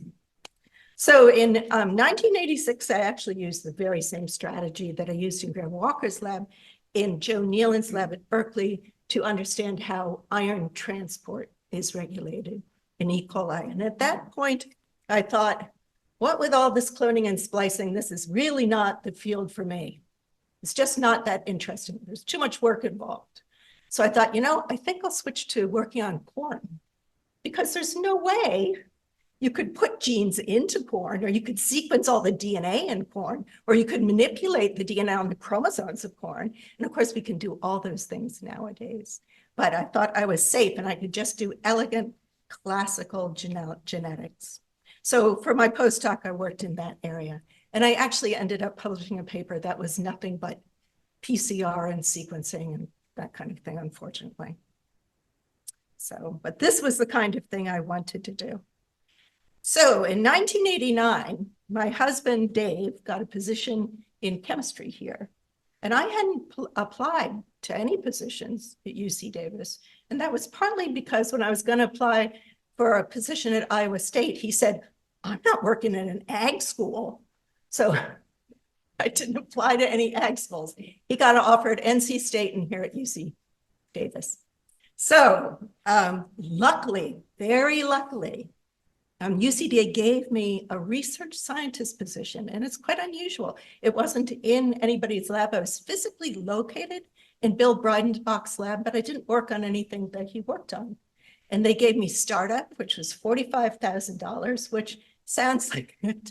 Well, normally startup nowadays would be like $1 million, but back then maybe it could be 200,000. How much did they give you? You were 10 years before me. You don't remember? Okay. Startup. Did you? 150. That sounds familiar to you. Yeah. So 45. 10. What? 10,000. Wow. Awesome. And here you are today. Great success. Yeah. Yeah. So I was 1990. You were 1980. Anyway, scientists are super expensive nowadays. But the other side of that coin was that I didn't have to teach. And I had no committee work and no one was telling me what to do. And they basically just threw this little bit of money at me and they said, show us what you can do. And, everyone was very cynical about it. The other people with this kind of position. And they said, what they're doing is they're trapping your husband. He's never going to leave and you're going to be stuck here forever. I said, okay. All right. But actually, I think this is the ideal way to start people up. I think everyone should have 4 years where they don't have to do any teaching or committee work, but they get 1/10 as much startup as they used to get. So they don't immediately go out and buy a tech who they have to give some project to, but they get to sit around all winter and think about what they really want to come up with, something interesting, not something labor intensive. So I had already decided as I was applying for jobs, of course, I wanted to work on DNA repair in plants, but because no one did, the only publication I knew about DNA repair in plants was from an excellent lab that said that plants don't do DNA repair. So as I was making the rounds of interviews, someone did say to me, and how do you plan to get funding for this? Surprisingly enough. And I couldn't think of a good reason. And they said, well, there's the hole in the ozone layer. I said, oh, you've got a really good point there. So I'm going to tell you 2 good reasons to work on it. And nowadays, it's very important in terms of CRISPR mutagenesis, understanding how double-strand breaks are repaired, all those kind of things. DNA repair in plants is actually something that can be manipulated. It's very useful. We've done useful projects, but back then, here's what really interested me. So this is a thin slice for developing tippy top of a plant. So if you took a grass, you know, it's got these leaves that keep coming out. And if you strip them off, you just get smaller and smaller leaves, right? It's like, where does it all begin? Well, there's something called the apical meristem, and it's just a little patch of cells that will produce all of the shoot.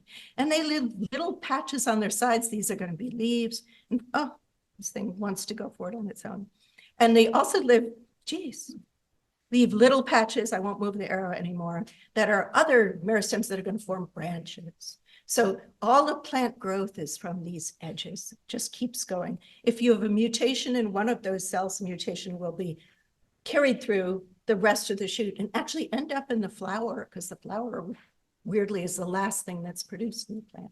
So any mutations that occur during your development will be heritable. But the other thing I want to say about this is a lot of DNA repair research is funded because of cancer. So even if you're working with E. coli, you can say E. coli is a model for DNA repair. If you work with yeast, you can say yeast is a eukaryote model for DNA repair. If you work with mice, you can say mice are a vertebrate model for DNA repair. But if you work with plants, you can't say any of that because these things diverged from each other. Animal models are better. A single-celled animal would be a better model than a plant for DNA repair. And also plants just don't get cancer. So you can't say, I'm going to cure cancer in plants because it's a non-issue. Now, I'm sure some of you have seen tumors on plants, right? That's not a DNA repair problem. That is an invasive organism problem that has transformed, genetically engineered the plant to form a new kind of structure that's more hospitable to itself. So it's just, and so obviously, you see huge old trees with huge old tumors on them, and those trees are pretty much doing just fine. And that's, there are two reasons. So just getting a tumor is not bad, right? They obviously can tolerate it. But the way that cancer kills you is because, let's say you get a breast cancer, and then the cells start to develop the ability to swarm around your body, and they infect other parts of your body and start growing tumors there, and that causes organ failure. Eventually, things just get crushed out by these other cells. That can happen in a plant. Plants have no crawling cells. Cells don't know how to crawl in a plant. All the cells are encased by cell walls. If they're going to form a tumor, they just have to have some exterior space to keep growing into. They're not going to affect the rest of the plant. And in fact, even having a tumor, plants can work around this. This is a beautiful picture of a fence in Kauai. And there are all these boards, and then someone nailed this barbed wire to them. And this board turned back into a tree, right? There were still some living cells in the cambium, and Kauai is a nice place. And so they just went ahead and formed branches and roots and everything else that it needs to live because the board wasn't quite dry. Right, so plants can deal with quite a lot. Okay, so back to the, thank God, the hole in the ozone, right? So people started, now this hole really was only over the Arctic and Antarctic regions. It really isn't going to affect where we're growing crops, but there was a lot of panic about it. And also I'd like to point out that this hole is now shrinking because the whole world got together and decided this was a problem. And they stopped producing the chemicals that make these holes. And now the problem's going away. It's like gives you hope that it's not the situation for climate change at all, is it? I think it's because we love our cars even more than we love this particular kind of refrigerant, which we could replace with something else. But anyway, so the science agencies were on high alert because this is potential disaster of this ozone hole swinging over the Arctic. And let's face it, there are some algae and things that live down there, and it's possible that they'd already died because of the hole in the ozone. But there is money for sampling that kind of thing too. But there was also money for DNA repair in plants, which is the first thing. My second lucky break is that at the exact same time, a couple of instigators, I think largely Elliot Meyerowitz, had convinced the NSF that plant biology was a real thing, that it could be done reproducibly and it could be done molecularly using this plant, Arabidopsis thaliana, which is only about this big. It has no sex appeal at all, but it's a regular plant with flowers and leaves and all that sort of thing. And it has a very small genome and very fast generation time. You can do crosses. Turned out to be easily transformed, easily mutated. And so NSF decided to put a lot of money into Arabidopsis. So here I was with this new lab, a lot of time on my hands, a crisis in climate, and the NSF had decided to work with Arabidopsis. And so in my first year, I was able to go out and get an NSF grant, which is nowadays you have to put in a lot of time to get an NSF grant. They say, oh, are they coming up for tenure? We better get them a grant. But in the first few years before then, that's very difficult to do. All right, so super lucky. I was a super lucky person. Oh, and the reason I say Arabidopsis is a plant is because when I first got here, there was a call for grants here at Davis that said for plant molecular biology. And I submitted one and they sent it back to me and they said, it's only for plants. So I stuffed them. I don't know, it has a Latin name, so it can't be a plant. And so I shoved a whole bunch of dried up Arabidopsis into a big envelope and I mailed it back to them, but I don't think that helped at all. Okay, so what I decided to do, since I'm an elegant geneticist, is I wanted to find a nice way to look for mutants that are defective in DNA repair. And I don't have time to explain to everyone why finding a defect is an important way to study something, but you can obviously see it's an important, if you can find a plant that can't do this kind of repair, you can then ask, if you grow this plant out in the sun, does it die, right? How important is this pathway? You can ask questions like that. All right, so I'm going to very briefly explain this assay to you because I love it. So you get mutant families, each in a little envelope of these tiny, tiny little Arabidopsis seeds, and they all have different mutations. Each family has a different mutation. And then you plant them on an agar plate and you grow them vertically and they grow straight for like 4 days. And then you take half of that line of seeds and you radiate that half. So here's with the UV. And then you rotate the plate 90 degrees. And you can see that the top half of the plant starts growing up and the bottom half of the plant starts growing down. And all plant growth, right, it requires cell division. So I'm looking for a plant that can't repair its DNA and therefore can't do cell division. And I looked for families like this, where's my arrow, that were growing just fine with no UV, but unable to grow if they had been irradiated. It was very easy to see on these plates. They just stuck out this way. And so working with Dennis Wyckoff, who was an undergraduate, very enthusiastic, really bright kid, and also working with Jujun Chen, who was a grad student at the time, and I had enough money, $45,000. I had enough money to pay a grad student out of that, believe it or not. And we found this mutant, we mapped it, we found that it's required for photoreactivation of UV-induced damage in plants. So we had a science paper as our first science paper, which was very nice. This was before we got the NSF grant. Okay, once I got the NSF grant, I got a postdoc, and Anne Santerre came, and I told her, just sit down, don't do any lab work. I want you to just sit for a month and study DNA repair and tell me what you want to do in plants.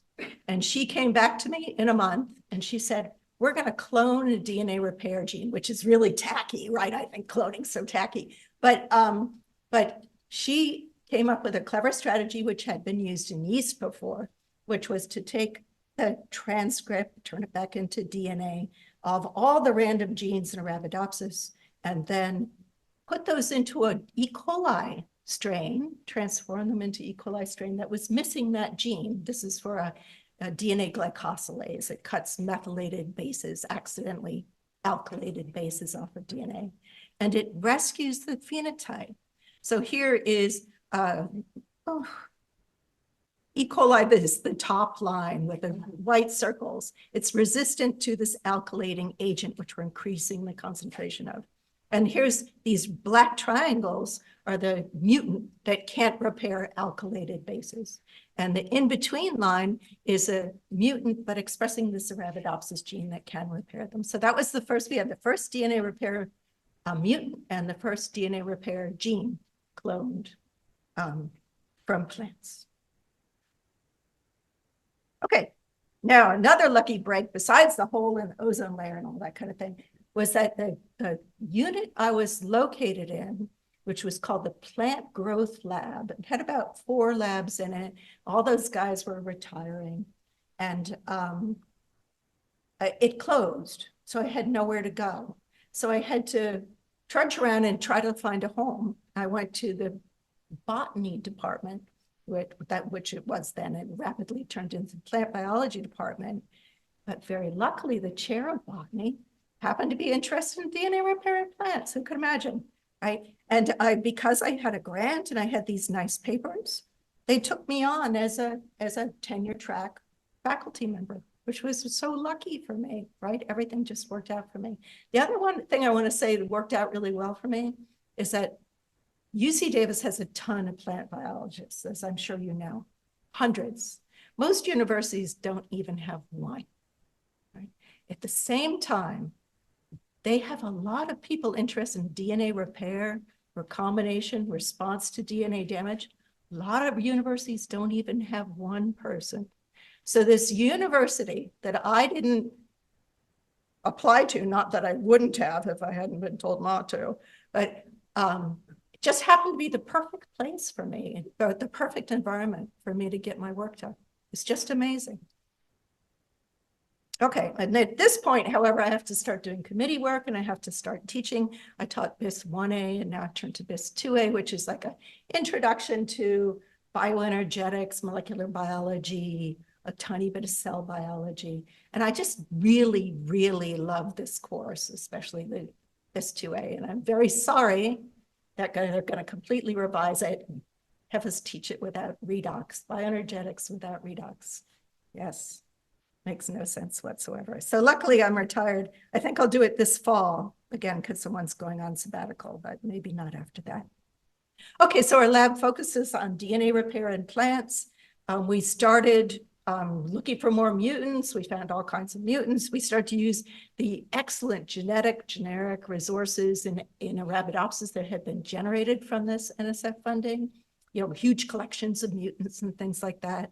But it started to look like plant DNA repair was not so different from repair in other eukaryotes, which is maybe not a big surprise at all. And that's not very interesting to study, to just nail down the fact that something is sort of me too. Plants do this too, right? Just like you might expect, right? It's not that interesting.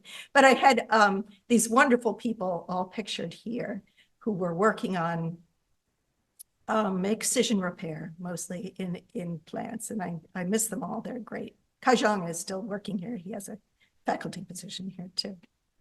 Okay, so at that point, they started doing another project at NSF and that I didn't approve of, which was it's sequencing the entire genome of Arabidopsis. It's like, again, if you're turning the crank, what kind of science is that?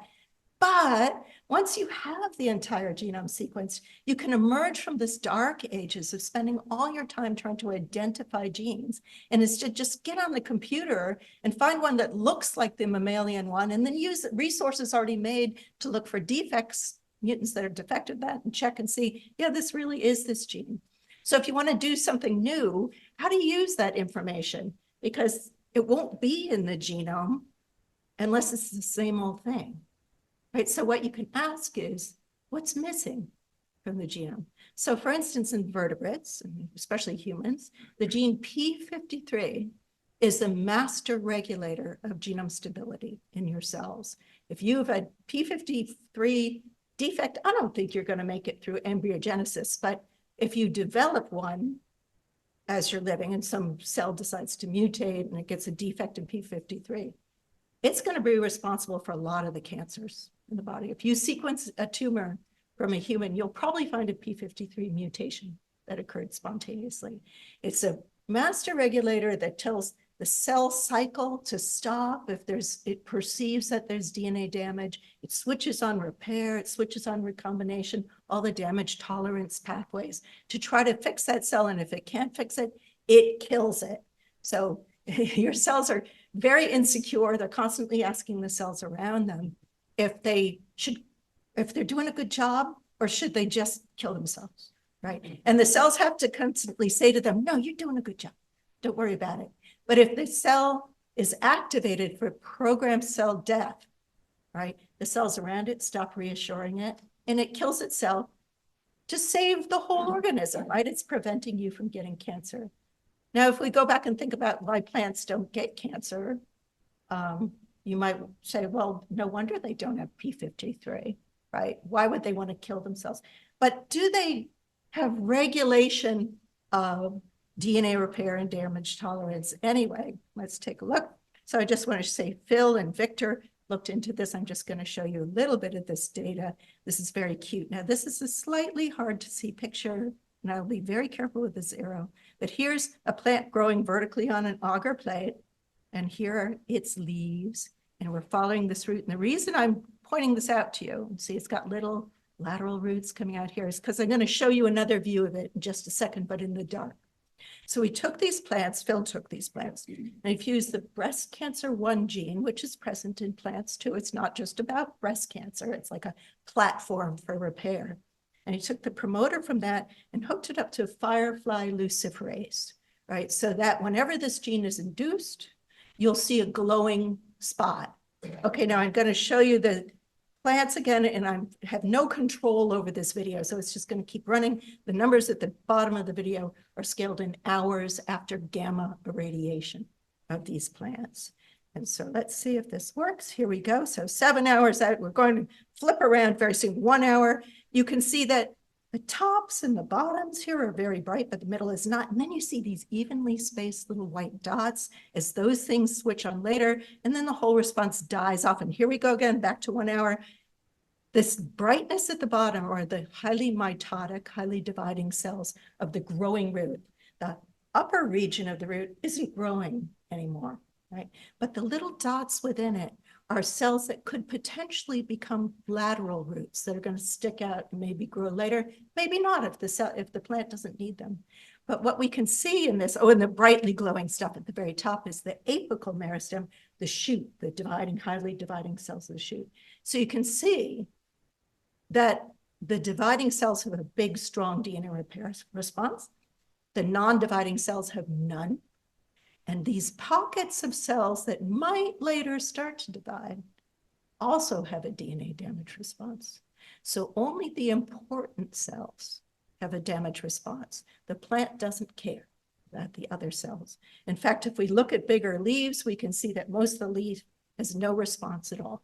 Right? Those cells are just continue to do their job. If they make some proteins incorrectly, it's not that big a deal. Right? But the cells that are in the meristems form particular cell files, which I haven't talked to you about. But if you interrupt the production of those cell files, the whole structure of the organ breaks down. Right? And so those cells are very important. And in fact, we later found that there is programmed cell death in plants, but it's only in those cells. Okay, and this is a very hard to understand diagram, but this is a heat plot where they're showing you in red genes that are induced by DNA damage. And this big black list of acronyms here are genes that are involved in DNA repair and damage response.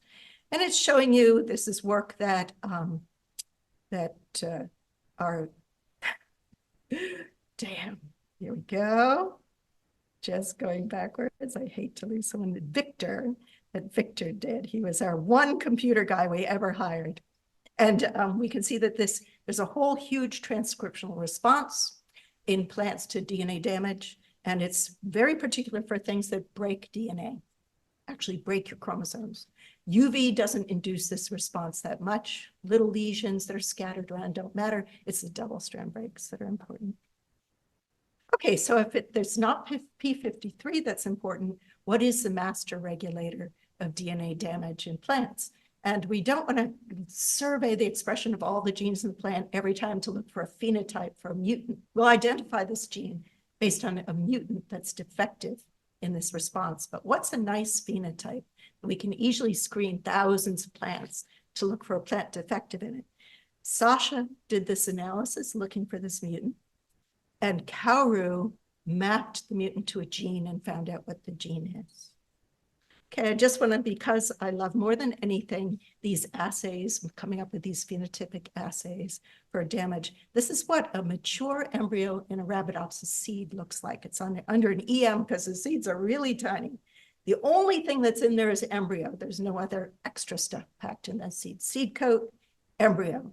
These two little cotyledons are the baby leaves and sort of storage organs that are going to open up and form a nice little dicot, right? Two cotyledons. And this other big lobe is a root, right? It's going to form the entire root. This, in the absence of cell division, this entire structure can swell out and emerge from the seed coat, right? There just won't be cell division. And we will get no true leaves, the leaves after the cotyledons, because those don't exist in the embryo at all in Arabidopsis. They have to be grown by cell division. Okay, so here's an example. We haven't irradiated these seeds. These are things irradiated when they were, and these got a 0 dose. Here's a wild type up on the top. That means no mutations. And you can see the cotyledons are horizontal and the true leaves are coming out at angles to each other. Same thing in this DNA repair mutant. It's fine. It didn't get any DNA damage. It grows just fine. Now, if we irradiated the seeds with 100 grays of gamma radiation, which would kill any one of us, right? Plants are, this is a very small genome and sensitivity scales up a genome size. So this is like 1/30th of normal size. Okay. Here's the nice phenotype that we see. So in the DNA repair mutant, there are no true leaves. Everything expands, it's gravitropic, responds to light, turns green, it's doing everything the cell should do, but it's not creating new cells because they can't, it's undergone a programmed arrest of cell division. They're not dead, they're just arrested. And of course, the wild type is still resistant to this level. Okay, so this is a really nice screen for the lack, for mutants defective in this arrest, because we can irradiate all of these mutagenized seeds, and the only seeds that will grow into plants are the ones that lack this response. That's assuming they don't just die by lacking the response. And in fact, they don't. So what Sascha did was he looked for families of plants that lacked this response. So he took the repair mutant, he mutagenized it again, and he looked for formation of true leaves in spite of the fact that they had been hit with 200 grays of gamma radiation. So here's the original mutant, and the repair defective mutant, 0 grays, right? And here it is with this secondary mutation, which he called SOG, suppressive gamma response. And it turned out that SOG is defective in every aspect of DNA damage response. So it's the P53 for plants. Are we running out of time? I will speed up then. I'll skip this slide. I will thank Callahan for identifying that. So she mapped it. She found the only mutation was in this gene, and it's in a transcription factor. Okay. Luckily, I've come to this end of my talk pretty much. I haven't mentioned a lot of projects, and I even didn't include everyone I meant to include on this slide. So the SNH3 group, this is a whole different project that has industrial applications that was started by Simon Chan, who unfortunately passed away, but he passed the project on to me. These are my good friends in my department. Neelima Sinha is probably my best friend. Luca Kamai, I have so much to thank him for because he allowed my lab to have lab meeting with his lab because we have similar interests. So that was really great. Okay, and I also, of course, want to thank my family for their patience. So we all know how hard it is to work it here and be a successful scientist or faculty member. There's a lot to do. And so there's sacrifices that your family has to make too. I'd like to thank them for being patient with my learning the banjo and also singing opera. So there's very few spouses that would allow you to do that in the same house as them. So, all right, and thank you very much for listening. Thank you. Thank you very much. And I'm glad that we mentioned Lima because she's on the Zoom call. Oh, So is David.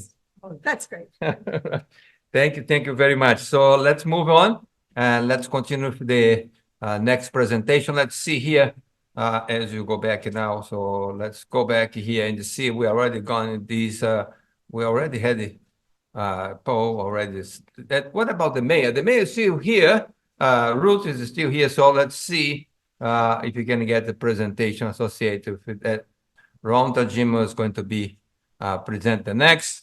And the Ron comes from the Department of Environmental Toxicology. And I'm so glad to see that the department is so many junior faculty now, as assistant professors and the associate professors, maybe 9% of the department now. And I invite one of them, Sascha Nicklisch, to introduce Ron. Sascha. Thank you very much. Thank you. I guess I'm the youngest speaker today to introduce someone. Very humbling and exciting actually to see these presentations. I wish we could upload them and have like a seminar series, like an emeritus seminar series. It's really, disseminate these. This research, it's kind of like the status quo, I feel like, in all these different fields. So I have a cheat sheet, sorry. To introduce Ron. My name is Sascha Nicklisch, and I'm one of the newer faculties in the Department of Environmental Toxicology. And we unfortunately had never worked together, Ron and I. So I will talk a little bit about his background, but he actually is still mentoring, co-mentoring, advising one of my undergrad students right now. So thanks for that. Okay, all right. So a little bit about Ron's background. He received his Bachelor in Science in Natural Resource Planning and Interpretation and in Wildlife Management back in 1980 at the Cal Poly Humboldt or Humboldt State University. And then 3 years later, actually, he received a master's in pharmacology at UC Santa Barbara. We just found out, because that's where I did my second postdoc, that he was also there in Santa Barbara. And then 4 years later, he also received a PhD in the pharmacology and toxicology graduate group here at UC Davis. So that's actually when he came to UC Davis. And he then went on to UC Santa Cruz and became a professor in the Department of Environmental Toxicology, in the Department of Chemistry and Biochemistry. And since 1999, he then came back to UC Davis and is now a distinguished professor in the Department of Environmental Toxicology. And he was also served as a department chair, of course, for us. And then in 2014, and that is the reason why we never overlapped, I was hired in 2018. He actually became the associate dean for environmental science in the College of Agriculture and Environmental Sciences. And then since 2019, he was also the executive associate dean. So this is all his background that he had. What connects Ron and me, I would say, is like his research on environmental toxicology, environmental science, mainly in marine and fresh water organisms, aquatic toxicology. He actually was also for a long time the co-editor-in-chief for the toxicology. And I'm excited. Hopefully he will talk a little bit more about this in his talk and his presentations. His key research on these using chemical dispersants in oil spill response, where he was kind of key to develop standardized protocols for applying chemical dispersants there. And also, as I mentioned, over 40 years of research in environmental toxicology. And I'm excited to listen to his talk now. Thank you. Thank you, Sascha. First, I want to thank Sascha for the generous introduction, and I want to thank Walter as well as his whole team for putting together this wonderful presentation today for us Emeriti. Finally, I want to thank Simon for talking a little bit about magnetic resonance, because that sort of helps me, because I'm going to go into that in just a little bit in terms of what we do in the laboratory for a number of years. So first, I want to say that I feel like UC has been a part of my life for most of my career. I started in 1980 at UC Santa Barbara. I've been at UC ever since. About 2/3 of my life has been in the UC system. And so now that I'm an emeritus, I guess that number is just going to keep on going up. So I'm really grateful for that opportunity to be here. I never really thought I would have been here and have done the things that I did. I came back a number of years ago, replaced my doctoral mentor, Donald Crosby, who was one of the founders of environmental toxicology. And actually, many people don't know, but Davis is actually one of the starting campuses for the field of environmental toxicology. It started in the mid-1960s here at Davis and has grown and blossomed ever since. So what I'd like to do is, this is going to be a little interesting. It's, I sat down and I thought about, okay, so how do I compartmentalize basically 40 years? Yes. Okay. Okay. How do I sort of summarize 40 years worth of work in about 30 minutes or less? It's like, okay, I'll try. So I thought what I'll do is I'm going to sort of fly a drone over it a little bit, and really just talk about two of the main areas, because there are a lot of research projects to sort of fill in to those two main areas. And so in doing so, hopefully I'll touch on everything I want to touch on and give you a flavor of what we did over the 40 years. I also didn't want to make it data intensive. And so this is really going to be a true sort of drone flight over sort of the two areas and the types of things that we did over that time period. So if you notice here, I'm going to talk a little bit about chemical risk. So I'm going to take sort of a toxicological approach because I'm a toxicologist. And I'm going to talk about two basic areas, chemical fate in the environment and also potency in organisms. I work in aquatic systems primarily. And in that regards, when you work in toxicology and you work in environmental toxicology, you really have to sort of take into account the environmental influences of what's going on, and that's going to be a flavor of what I talk about. Okay, so I've taught a freshman course for about 25 years here. I loved it because I love freshmen coming into my class. It was Intro to Environmental Toxicology, ETX 10. And the nice thing is that they came in with sort of preconceived notions about what toxicology was. And I like challenging that. So one of the first things they would come in is they would come in and assume in the real world there are toxic chemicals and there are non-toxic chemicals, right? Two categories. And then they would come in and they would say, oh, and then we have natural things are good, man-made things are not good. The other. So two real clear dogma that I wanted to sort of take a hold of right away. And so I had two sort of central messages that I said, I'm going to give it to you on day one. I want you to take it throughout the entire course because I'm going to talk about it again at the end. Those are your take homes, the end of the quarter. If you remember nothing else, hopefully you remember those two things. Okay, so the first is at the very top, all substances are poisons. Essentially, dose makes the poison, and that's something that I think most of us know nowadays. But when you're 18, you may not know that. And basically, I said that every chemical is potentially toxic. And so what we do in environmental toxicology and toxicology in general is we look at adverse effects of any chemical we may be interested in. And it depends upon the dose. Well, it's a little more complex than that, especially in the environmental level, but we'll start with that. And you'll notice here that was a quote some 500 years ago by one of the fathers of toxicology, Paracelsus, who most of us have heard about. He thought a lot of himself, and we'll go into a lot of detail about him. He was an alchemist and so forth, a physician. But you can tell by one of his middle names, Bombastus, that he made people know that he was pretty good at what he did.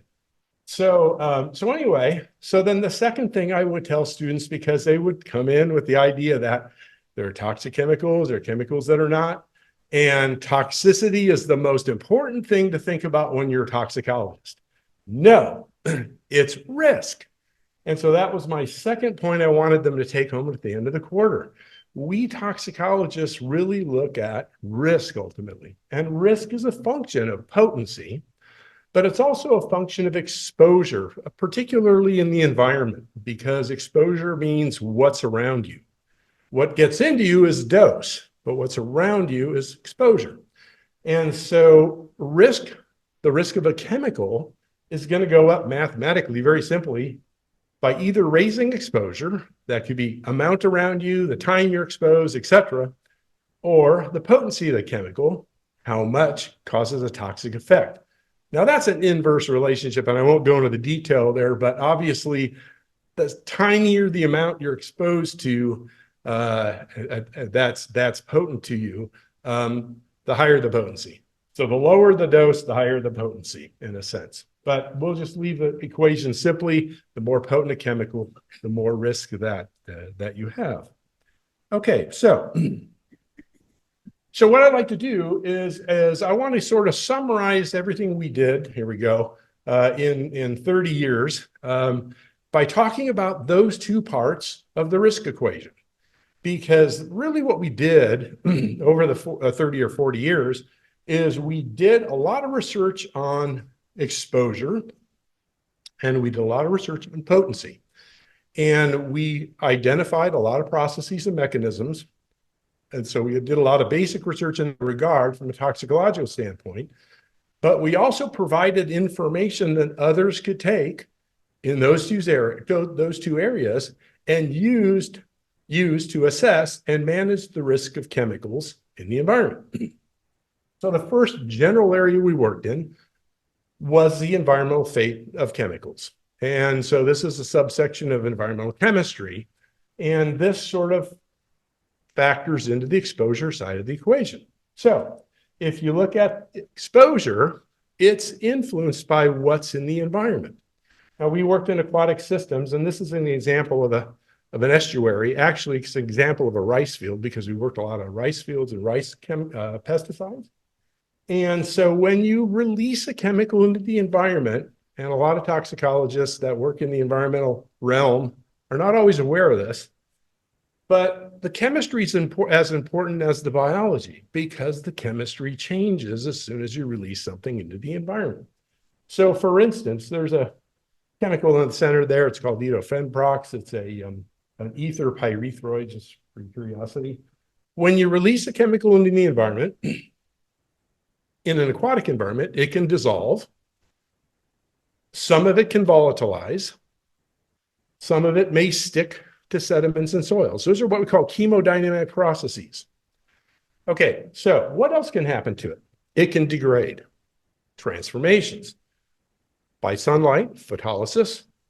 By hydrolysis, reaction with water, which is not listed on here. And then also by microbial transformation.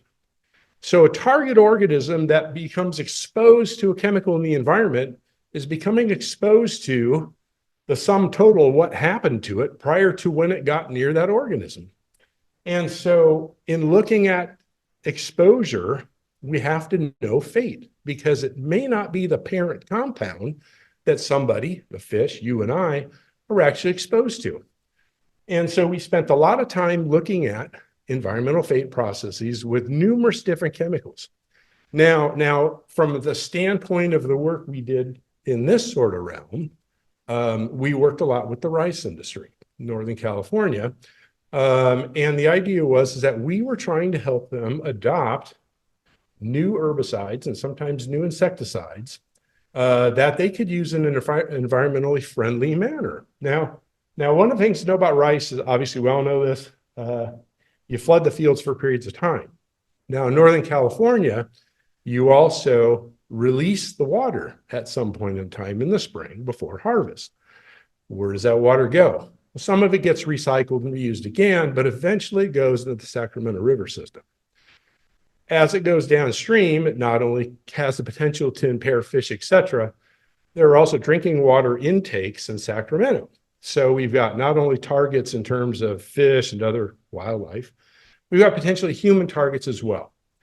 And so one of the things we tried to do and did for many years with the rice industry is we tried to look at the fate of the various chemicals they wanted to use in their fields to determine how readily they degraded before they released the water.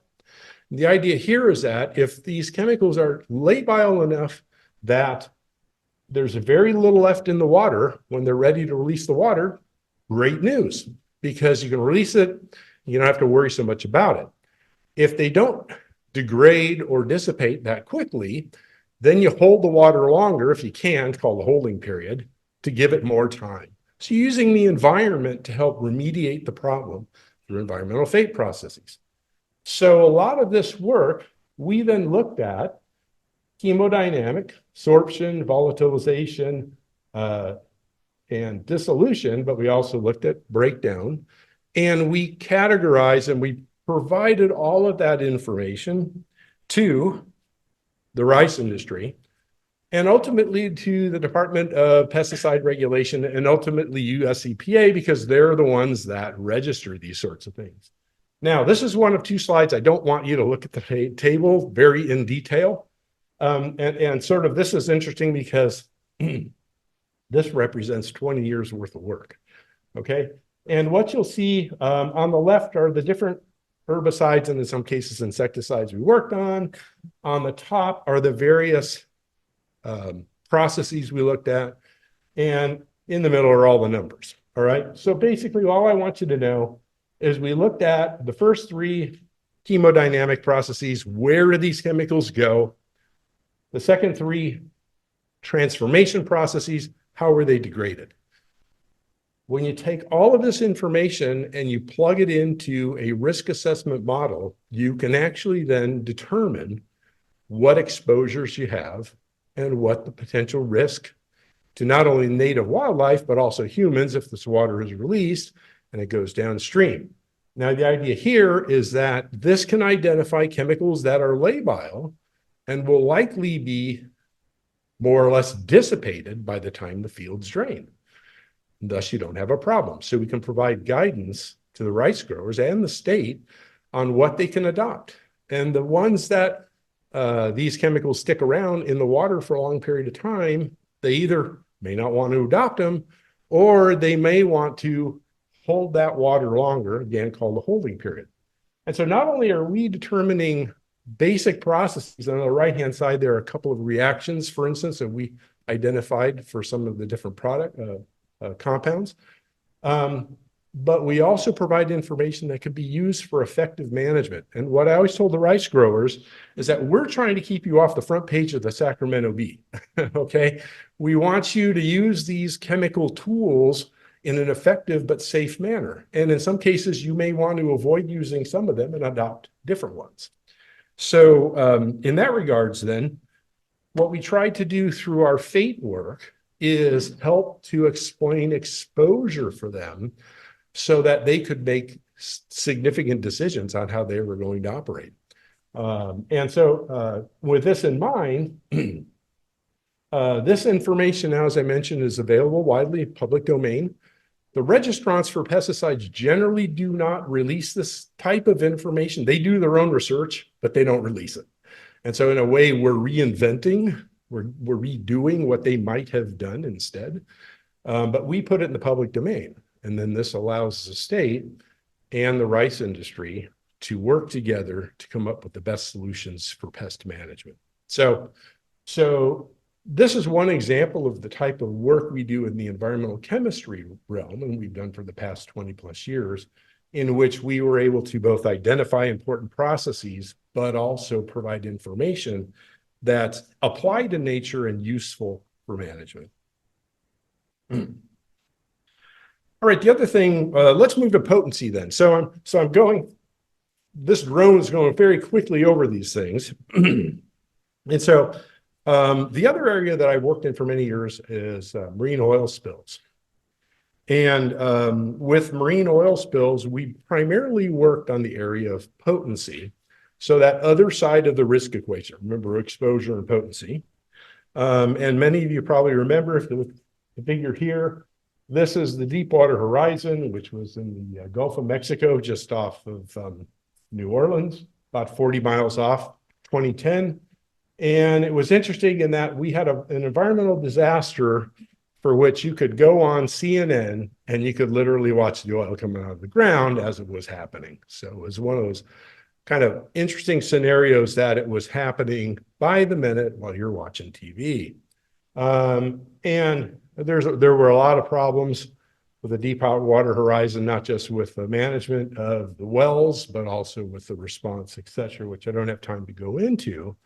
But it really, it really sparked a lot of research in the Gulf of Mexico, starting around that time. and going on till now, although the research funding is starting to dry up. I had been working on oil spills since the late 1980s when I started at UC Santa Cruz, when it wasn't sexy yet. And in fact, when Deepwater Horizon first happened, I was one of probably 4 or 5 academics in the US that had any knowledge of dispersants. We had plenty of research scientists at the US EPA, at NOAA, and in the oil industry. But when this happened, they were all sort of, muzzled. They couldn't talk. They had media reps who would talk to the media, but they couldn't say much because of all the legal possibilities going on. So I was one of several that we sort of took it upon ourselves to try to educate the public in terms of what oil spill response entailed, what dispersants are, all of those things, to try to give people an idea of what's going on, what's the science behind it, and what can be done in terms of the response to it. All right.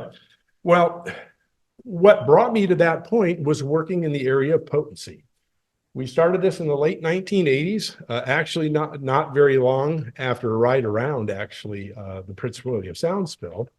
And we started a research project with through the Department of Fish and Game, ultimately the Oil Spill Office in California, where we were asked to develop tests, potency tests or toxicity tests, to provide information on dispersants so that they had an idea which dispersants were most effective and least toxic, so that when there's an oil spill, they know what to select. And there's a variety of oil spill dispersants out there.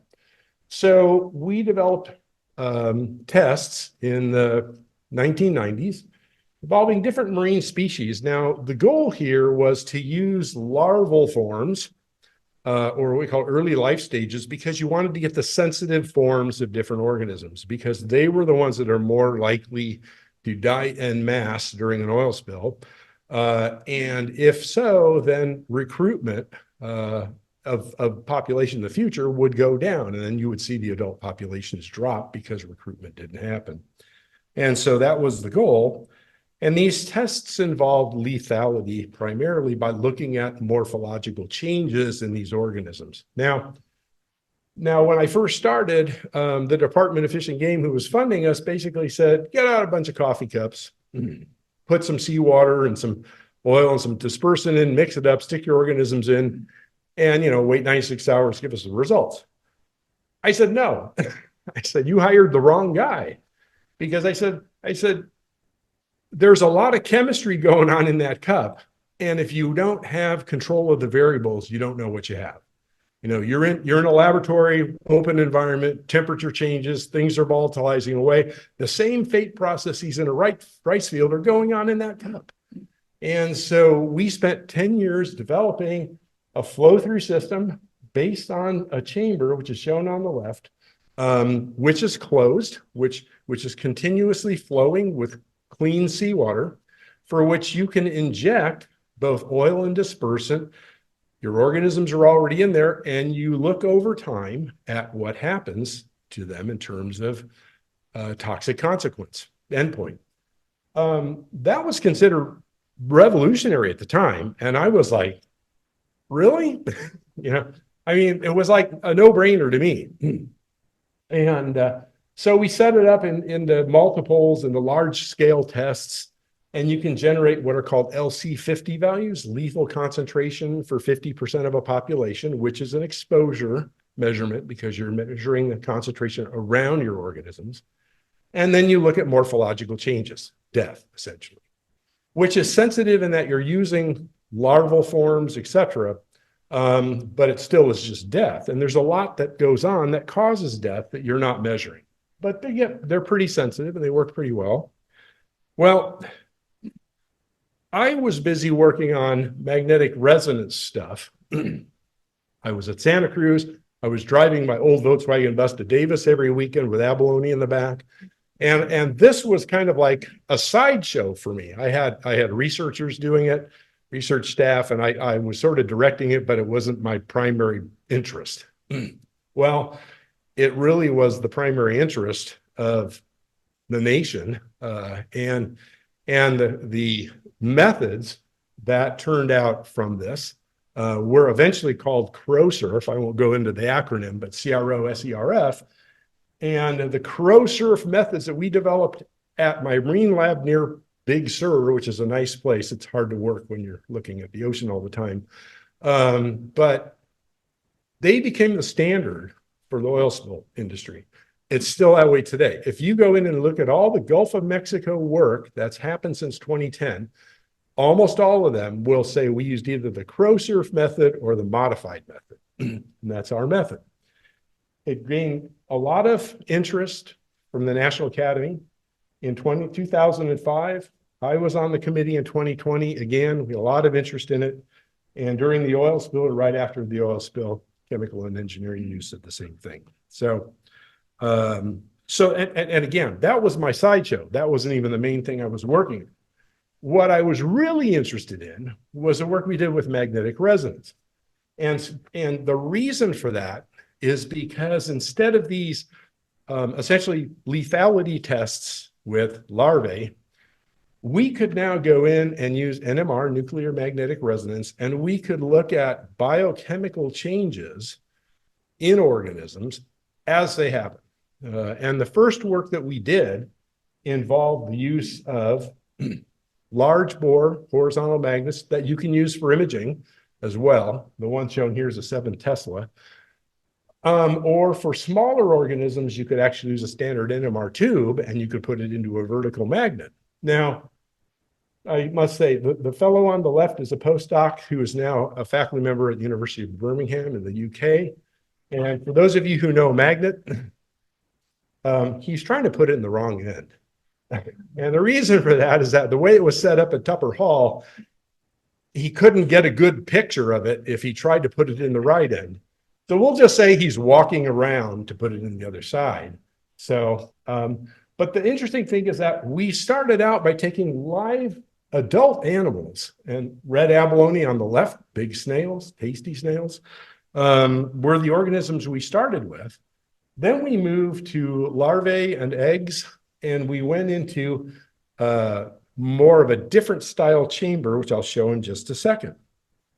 Did I? Nope.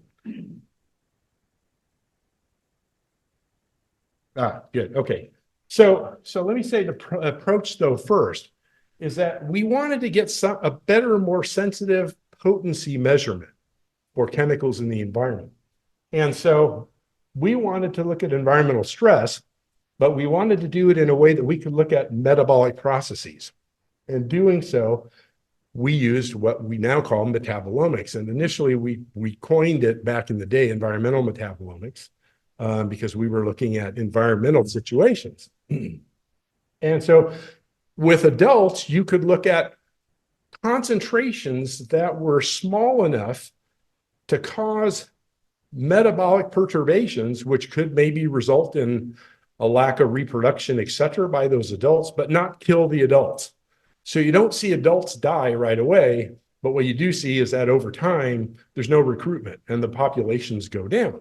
So this is actually more sensitive than the previous testing we did for oil spills. So the neat thing is that what we did is we developed a probe where we actually stick a live abalone in a chamber with a surface coil underneath it into, in this case, it was a 7 Tesla magnet here at Davis. And we could actually then monitor, you could either do proton NMR, you could do P31 NMR because they're both a natural abundance. You do P31 NMR, you can look at things like ATP, you can look at things like phosphocreatine, phosphoarginine, inorganic phosphate, which are indicators of metabolism, right? They're energetics. And so that's what we started with, working with live whole abalone. And the nice thing about abalone, for those of you who do magnetic resonance, is you don't want them to move, right? Because you shim the magnet and they got to stay still. And the nice thing here is abalone love to stick in a crevice for hours upon hours upon hours in the wild. So you put them in a chamber that's just big enough so they can't slide around, because they actually can slide pretty quickly. And so then we'd put them in the magnet and we could then do P31, which I'll show you in a moment. The other side of the coin is that we could also, for this in vivo process, use an NMR tube, and we could actually put in cultures of eggs or larvae, abalone larvae on the left, salmon eggs on the right, and do the same sort of thing. In this case, we're getting a whole population measurement, not a single organism measurement. Well, what do you see? Well, this is the example of a spectrum. The large spectrum is from an abalone, an adult abalone. And what you'll notice here is that the left, MDP is an external standard. That peak should never change. That's artificial. But in the center, you've got inorganic phosphate, phosphoarginine, and the 3 peaks for ATP. The third peak is unique to ATP. There's no contamination from other phosphorylated products. Well, the nice thing there is that when you put the abalone in, you want to have them non-stressed. Big phosphoarginine, good size ATP, as little as possible inorganic phosphate. Then you can hit them with a chemical. And we started out by using phenols because they're oxidative phosphorylation uncouplers and essentially metabolic poisons. And what happens over time is you see phosphoarginine, which is a savings account phosphate, go down. You see inorganic phosphate go up. They're stressed. Beta ATP really doesn't move because they're trying to maintain that at a certain level. They can't form new ATP via the TCA cycle, so they're trying to do it by pulling phosphate off of phosphoarginine, okay? This is happening in the magnet while you're pumping seawater through in a live animal without ever cutting it open. And then you can stop the exposure and you can watch them recover over time, okay? The funny thing was that in that old Volkswagen bus we used to take from when I was at Santa Cruz to here, by the time I would get here on Sunday morning from all the rattling in my bus, 2 minutes left, they would be stressed and I would have to give them time to settle down before we could measure things. The small spectrum is from salmon, but it's the same idea, that's salmon eggs. And the other way you could do it without putting live organisms in the magnet is that you could do your exposures outside of the magnet. You could then cryogenically liquid nitrogen, freeze your tissues immediately, and then run them via more classic NMR, or you could use mass spec to identify the various changes. This is proton NMR we're looking at here, various changes and a whole myriad of different metabolites. And then you get an idea of how things have been perturbed by whatever chemical or chemicals that you were testing. Now the one thing that also is useful, I'll mention this as well, is that you can use multiple variables. So what we did over a series of experiments with the abalone, the adults, is that we would put them in the magnet, we would hit them with a toxic chemical, usually a pentachlorophenol, for example, and then we would hit them with a change in temperature or change in salinity. Or we literally drain the chamber for a period of time to mimic low tide. Okay. And so you're able to do multivariable studies because you wanted to see what was happening in a live organism in environmental situations with everything functioning, right? And so what that allows us is to get a better measure of what the true potency of a chemical in the environment is with all the other stresses hitting that same animal as the one chemical stress you were primarily interested in. So I'll wrap it up then by saying, in sort of a summary here, modeling risk involves understanding exposure and potency. And we've worked at both ends of things to do that. And we've addressed it using what we think are cutting edge approaches. These are still being used today. And along with that, we were asked by the state of California to actually put together risk assessment methods that they could use primarily in the Central Valley to manage pesticide risk to endemic organisms, aquatic organisms. And we did. So we did actually the third wheel. We not only worked on exposure and potency in different arenas, but we also put together risk assessment methods that are now being used by the State Water Resources Control Board and the Office of Environmental Health Hazard Assessment to help manage the risk from agricultural pesticides in the Central Valley. All right, this is the second slide I don't want you to read, right? And like everybody else has said, we don't do it alone. You know, we have all sorts of help, right? So there's about 100 names here. There are undergraduates, graduate students, postdocs, visitors, research staff, you name it, over nearly 40 years. And I probably left out a few names, but those are all the people who actually really made this stuff happen. And so my acknowledgments, number one, go to all the dedicated folks in the lab that help make this work happen. And in that regards, I will leave it there.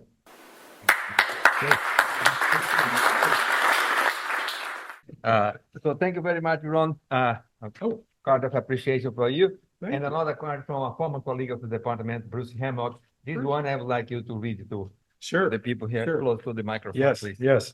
Let me mention before I do that I'm a UC Davis grad, doctoral grad. Bruce was my orals exam chair. He's a challenging guy. Ron, great to have you as a student, colleague, chair, and dean. A great career to celebrate, Bruce. That's wonderful. Thank you very much. Thank you so much. All right, so last but not least, let's see here where we go to the next presentations. Last but not least, we're going to have Dr. Andre Sciolla, and Dr. Ed Callahan is kind enough to introduce his former student, colleague. Ed. Thank you. I'm just going to do a very brief anecdotal introduction. And I want to preface that by telling you something that a Brazilian friend of mine shared with me, who had spent his whole career in academia. He said there's only one time that stealing is not a sin, and that is when you steal from a thief. And since I have stolen good faculty from other campuses, I know that many people have not sinned when they went on and stole those people from us later. But in the process, we had I stole a fellow by the name of Lee Jones from Arizona State University when he was a superb associate dean for medical student affairs there. We brought him here, and the consequence ultimately was that he was stolen from us by UCSF for the same position, and then stolen from them to Georgetown University, to where he's now the dean of medical education. The reason I bring Lee in is that he was supposed to bring Dr. Sciolla and his partner out for dinner when he was visiting here, but he had a problem come up, and he asked me if I would step in and do the same. So I did, and I was in the process, I was given his CV and what appointment he was being offered in the Department of Psychiatry. When I read it, it was clear to me that he was being appointed in the wrong series. He was being appointed, they wanted to appoint him initially in Health Sciences Clinical Professor series, which is a non-academic Senate position. For a person who had good scholarship and good teaching experience, it didn't make any sense. So I told him at the time, and I told the chair, Bob Hales, that it was an inappropriate level of appointment, and that it would be more likely that we would get him to come here if we put him in the right series, which was Professor of Clinical Psychiatry. So he listened to that and made that change. And we not only got Andreas here, who has turned out to be a wonderful scholar and a compassionate psychiatrist, but we also got his partner, who had done a great deal of work, who ended up coming in here as a part of the Partner Opportunity Program and worked in our medical education office, working with underprivileged medical students who needed some little bit of help in learning to become, to succeed in medical school. So when Lee had to go out of town, I got to meet Andreas and his partner, and they have been just wonderful. He has been a wonderful addition to the faculty. With his compassion, he's done a lot of excellent work around adverse childhood events and what the impact those are on people's later function. And he's also done a great deal of work on trauma-informed care and formed a group of people that are continuing that work now also. So with no further ado, let me introduce Dr. Andreas Sciolla to you.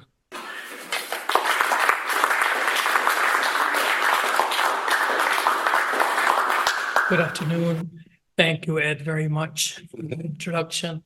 Thank you, Walter. Thank you, everyone, for staying late to this presentation. I think it's the last one, correct? So, while Walter puts up my presentation, my slides, let me tell you that Ed's introduction didn't do enough service to what an incredible change in trajectory in my personal life coming to UC Davis meant after a tenure at UC San Diego. So I'm very grateful for him and for the opportunities that UC Davis has given me. So in the meantime, I'll tell you that this presentation will be a corner of my career, a focus, a very important focus, but it's not everything that I've done in my career, but it's something that is continued throughout my career, and it's still ongoing. And I plan to, after retirement, continue to work more with my team and publish the work that we have collaborated in. So I'm going to be talking about structural determinants of health on student mental health, but I want to, at the end, attempt to convey to you the implications of this area and thinking about what institutions, higher education, can do for our students and faculty and staff too. So the objectives of the presentation briefly is to provide an overview of my professional path, describe the main research findings of my interest in terms of resilience, and as a possible tool to counteract the effects of adverse childhood experiences. And last, to facilitate an exchange, hopefully, with you and engage you in this conversation to determine what implications higher education institutions have with these findings. So this is 2001. I was hired by UCSD Department of Psychiatry, and I was destined to go to a county contracted clinic near the border with Mexico. I've never been there, San Isidro, this is next to Tijuana, and this is the exit right before my clinic. And I had the wonderful, wonderful luck to land in this tiny community mental health clinic and have about 400 patients all to myself. Here you are. I was the only psychiatrist in this clinic, and you have to help them. So there was well, I'm originally from Chile, but for all intents and purposes, Chile is as different from Mexico as, I don't know, Australia from the United States. I mean, we share language, but we have different accents, different slangs, and different history, what have you. So this was a wonderful opportunity for me to become more acquainted with Mexicans and Mexican culture. Most of my patients were Mexican immigrants, many of them undocumented. And so as I started to meet all these 400 patients at the tune of 10 a day, say, for a period of time, each one of them was a different patient, I started to notice a pattern emerging. And so a key piece of this mosaic that I will describe to you has to do with this odd acronym that we don't use anymore in psychiatry for unrelated reasons, NOS, not otherwise specified. Because in this complex field of psychiatry, it's almost impossible to coalesce all the variety of ways in which people can become ill mentally in just one category. And you have all these, and this is an example with an eating disorder, where you have bulimia nervosa in one circle, anorexia, another one with a little overlap, and then this large circle of not otherwise specified. So I tell you this so you can understand that I started to see this pattern of my patients being diagnosed. I'd received their charts, that time, paper charts, NOS, bipolar disorder, depression NOS, anxiety NOS, etc. And so there were these multiple, not otherwise specified. This was a pattern that started to emerge in the early days of my acquaintance with this population. Chronic course of disorders that should have been treatable. We had the medications to treat them. Multiple medications combined in some bizarre ways that I could not make sense of. Recurrent thoughts of death and suicide attempts, and lifelong self-defeating behavioral patterns. All kinds of from eating too much, from having too many sexual partners, to using substances, etc. Then I started to ask every time I met a new patient, at some point I would say, tell me about your childhood. And then the tears will flow, and they would tell me stories and tell me, you know, doctor, no doctor has ever asked me that question before. So a few years later, some colleagues in the Department of Psychiatry who knew my interest in childhood trauma, by then I had really realized that there was a pivotal effect of childhood trauma on later life. They told me, you need to meet our friend, Vincent Validi. Anybody, show of hands, knows him by chance? In my opinion, she should have gotten the Nobel Prize of Medicine. So this internist in San Diego went around the country in the late 80s presenting his data, showing that in his weight loss program, most women, an enormous amount of them reported childhood sexual abuse or trauma in general. And there was a correlation between their difficulties staying off weight or their normal weight and the trauma. And people were saying, no, you're fabricating. It cannot be that so many women have sexual abuse, incest, what have you. Until one day, this man, Robert Anda, researcher from the CDC, said to him, you know, if you are right with this data, and we can replicate this in a larger sample, we're onto something that has public health implications. We're going to fund you. CDC will fund you, and we'll get 17,000 plus patients from Kaiser Permanente in San Diego, and we'll ask them 10 questions about adversities, from divorce to sexual abuse, to physical abuse, to neglect, to having a member of the household having a mental illness. 10. So they published in 1998 this gem that many people don't know, many physicians don't know about, which is the adverse childhood experiences. And what this study showed is that can be encapsulated in this picture. This graph is looking at one outcome they measure many of them. This is looking at the likelihood of having more than 50 sexual partners in your life up to this point that you were interviewed and reported these adversities. And on the horizontal axis, you have the points, the score of ACEs from 0 to 4 or more. And they found this across all categories. So give me anybody, one common chronic medical illness in this country. Diabetes, thank you. Another one. Hypertension. We have talked about cancer too. You name it. There's a dose-response relationship between the number of adversities and the likelihood that you will have these killers of Americans. Now, while I was listening, we had a blind date with Vince Validi. I was blown away as he was telling me about the study that I never heard before.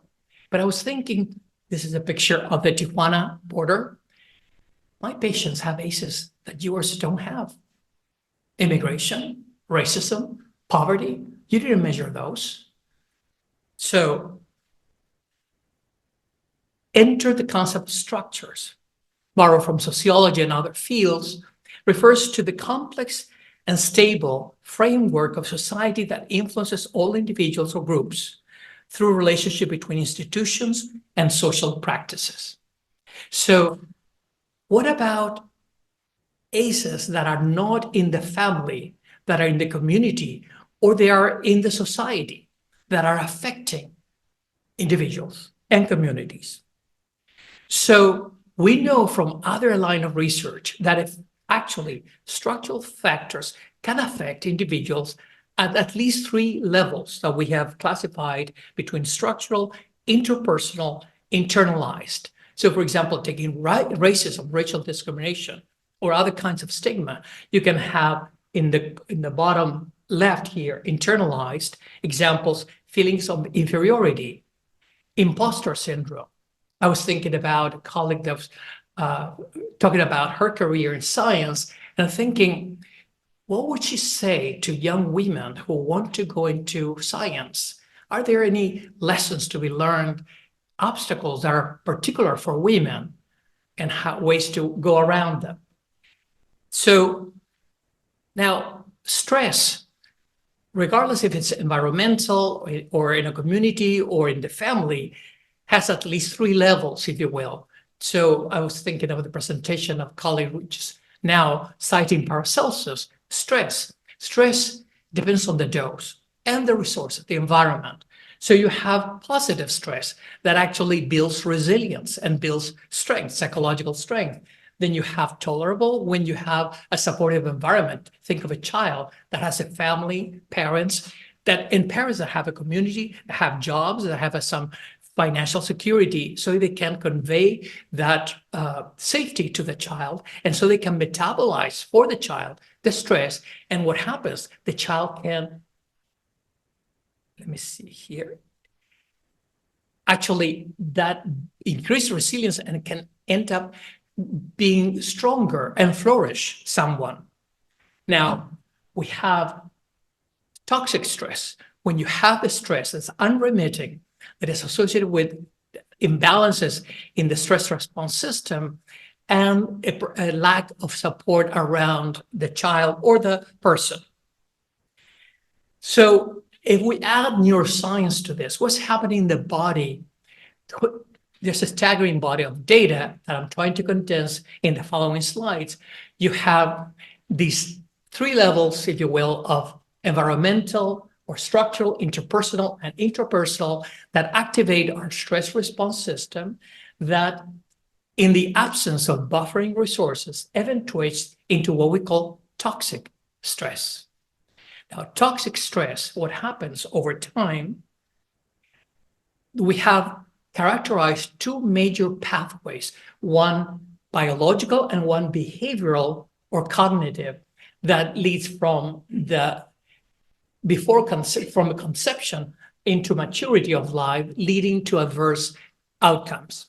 And so just a few examples, I'm not going to go in detail all of them, but we know there's multiple examples of mechanisms that account for what we call biological embedding, how chronic toxic stress gets under our skin and modifies, sometimes permanently, our biology, from the epigenetic level down to the molecular level, down to the behavioral level. And we have these cognitive and behavioral adaptations. So just highlighting 2 examples, we know now that this kind of biological embedding can manifest in chronic low-grade inflammation. Many of you may have heard that several of these diseases that you were mentioning just before, diabetes or cardiovascular disease, have a component of chronic inflammation. So this imbalance of the chronic stress response system leads to imbalance of the immune system that overproduces these chemicals, cytokines, pro-inflammatory cytokines that trigger inflammation that affects the whole body. That is not good for us. And then an example of a behavioral adaptation, focusing on the needs of others while neglecting our own needs.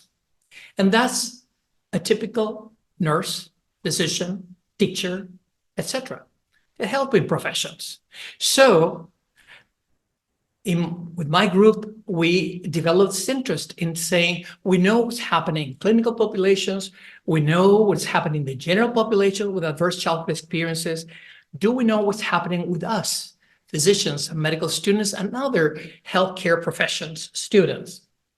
So we published a study, the first study in 2019, doing a survey of how frequent medical students have adversities. It's a little hard to walk you through this slide, but it's essentially 4 quadrants describing the concentration, the number of students that have high ACEs and low childhood resilience. So they exposed to toxic stress versus students that endorse, for example, if you go to the right quadrant, the superior, you have high ACEs. So a lot of trauma, but you have also reported a lot of childhood resources, people who listen to you, teachers who took interest in you, etc., things like that. So, but we have this number of smaller but high risk of individuals because we know these students, for all the literature that I've outlined to you, they may have high risk of failing academically and also developing illness, physical and mental illness. Doctor suicide in staggering numbers, just as an example. So who are these students? And low childhood protective factors. What are we at UC Davis School of Medicine going to do with these students? How we can support these students that we know, because here's the problem. We know too that poverty is associated with adversity. We know that ethnic minorities will have more adversities and more likely to grow up in poor backgrounds. So are we going to profile students and say, no, you're at risk. We are not going to admit you because you are poor or you're African-American or you're Hispanic or Latino. We cannot do that. But we know on the other hand that if we admit you, you are likely to come, and this is valid for main campus too, of course, college students.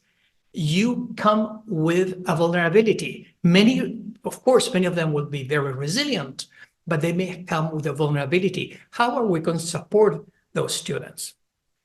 So this, I'm gonna go over quickly. So we developed a longitudinal study. We decided to study a sample of medical veterinary students, nursing students, and medical students. And we followed it for 4 years. This is the first paper that came out of this research regarding the COVID pandemic. And unsurprisingly, really, those students who have reported high resilience and matriculation did much better in terms of psychological distress after 10 months into the pandemic. So resilience is very important too, not only what went wrong in your childhood, but what went right. So we developed a framework to try to study the effect, the interaction between multiple factors, both what we call upstream determinants, such as ACEs, but also sociodemographic of disadvantage, and what we call downstream. And the full model is more complex, but we have multiple variables, including your sense of, for example, your sense of belonging. Do you feel welcome in your institution? And then how that would affect resilience and psychological distress. So this, what I want to present to you, is unpublished data from a paper we just submitted to academic medicine. and showing just a little piece of this model, what we have now, looking at adversities. So URM is a well-known acronym among medical educators that stands for underrepresented medicine. And we look at gender, female versus male, and first generation college graduate as markers of disadvantage. So we want to understand what is the effect of social disadvantage on the equation, the relationship between adversity, resilience, and psychological distress. So these are this is a collection of all the students, 240 students, nursing, veterinary, and medical school. And these are, you're probably hard to see in the back, but these are some of the most prevalent ACEs in the sample: emotional abuse, parental separation or divorce, household substance abuse, household mental illness, peer isolation or rejection, and low socioeconomic status. So fairly prevalent. About 1 in 4 of our students reported at least one of them, some of them, multiple of them. So then another set of data that I'm going to try to walk you through so you can make sense.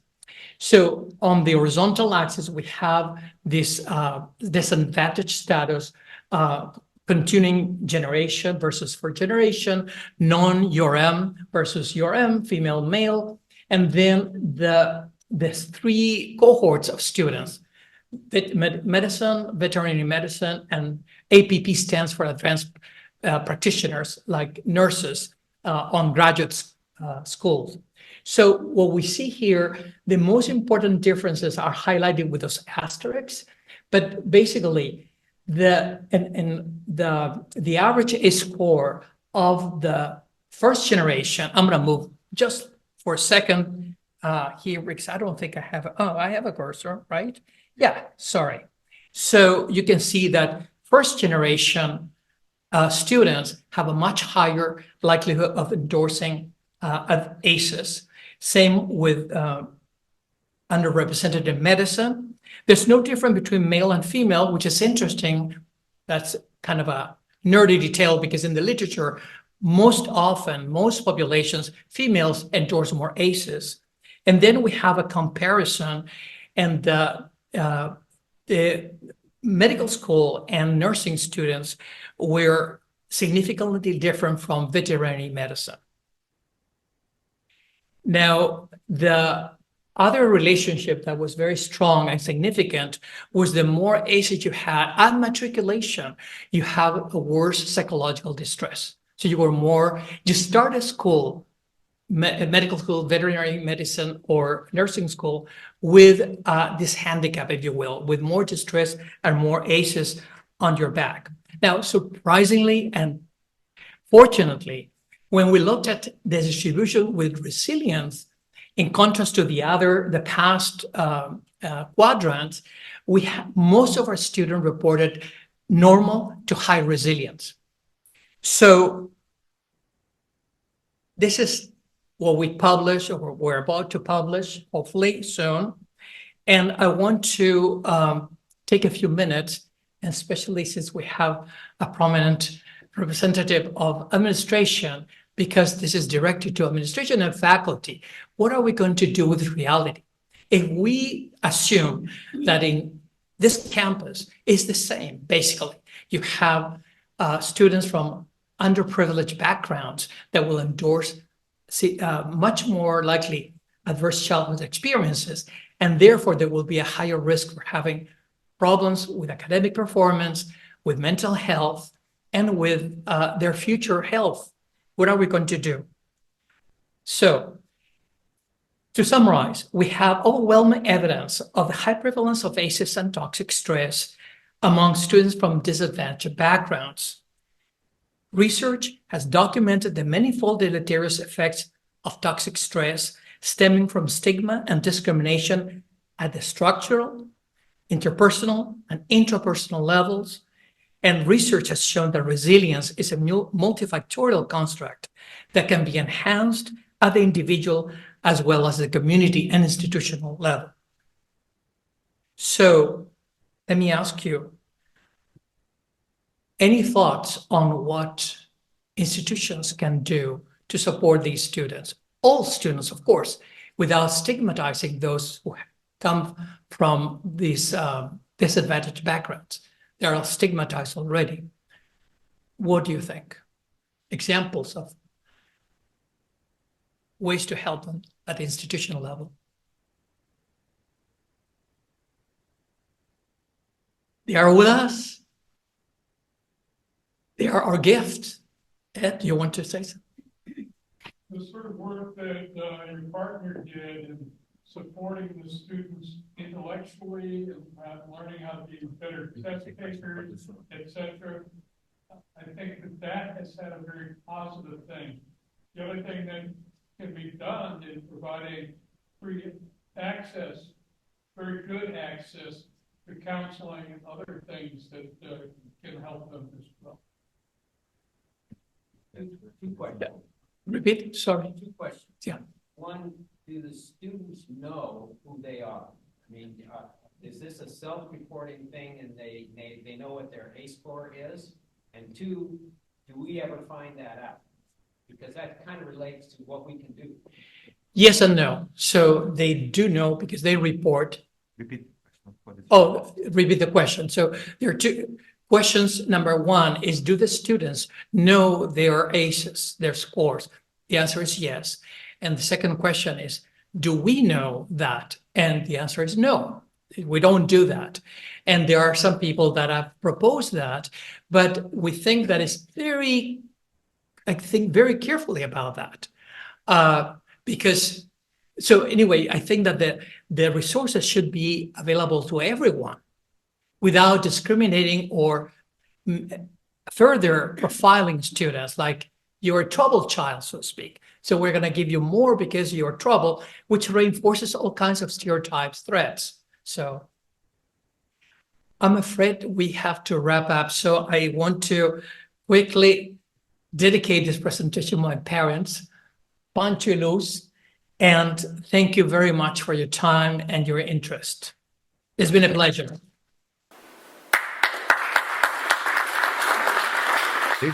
Stay here, please.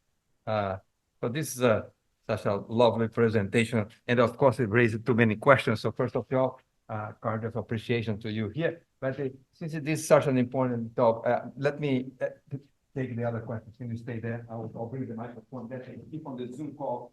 And hear the same question.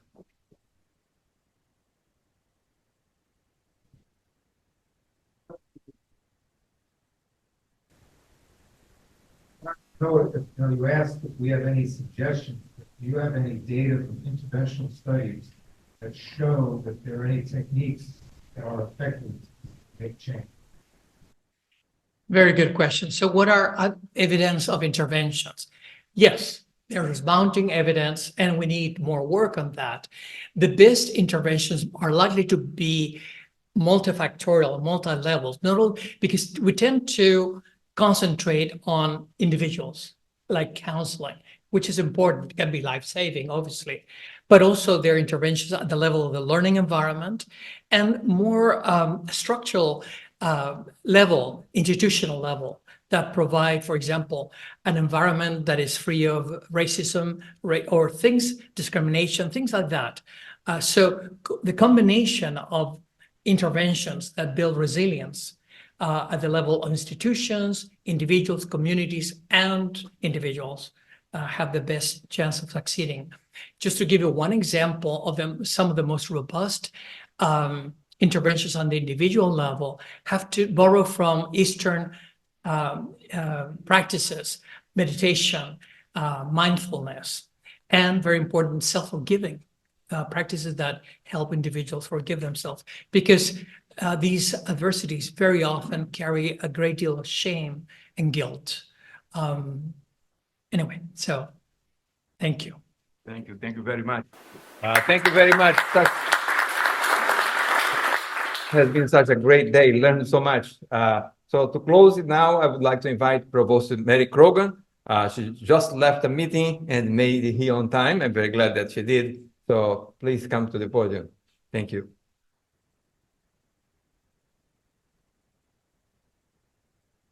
Thank you. Appreciate that.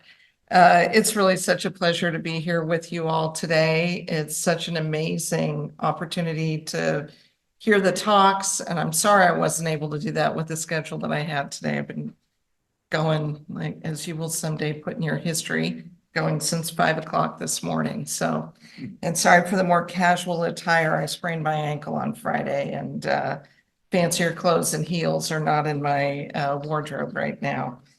So I'd also like to thank Professor Leal and the UC Davis Emeriti Association for organizing the event and hosting it. And for those who don't know, Walter is a one-person show and pulling this together. Literally sitting up here doing the AV on top of all the work he did in advance. So thank you again for that.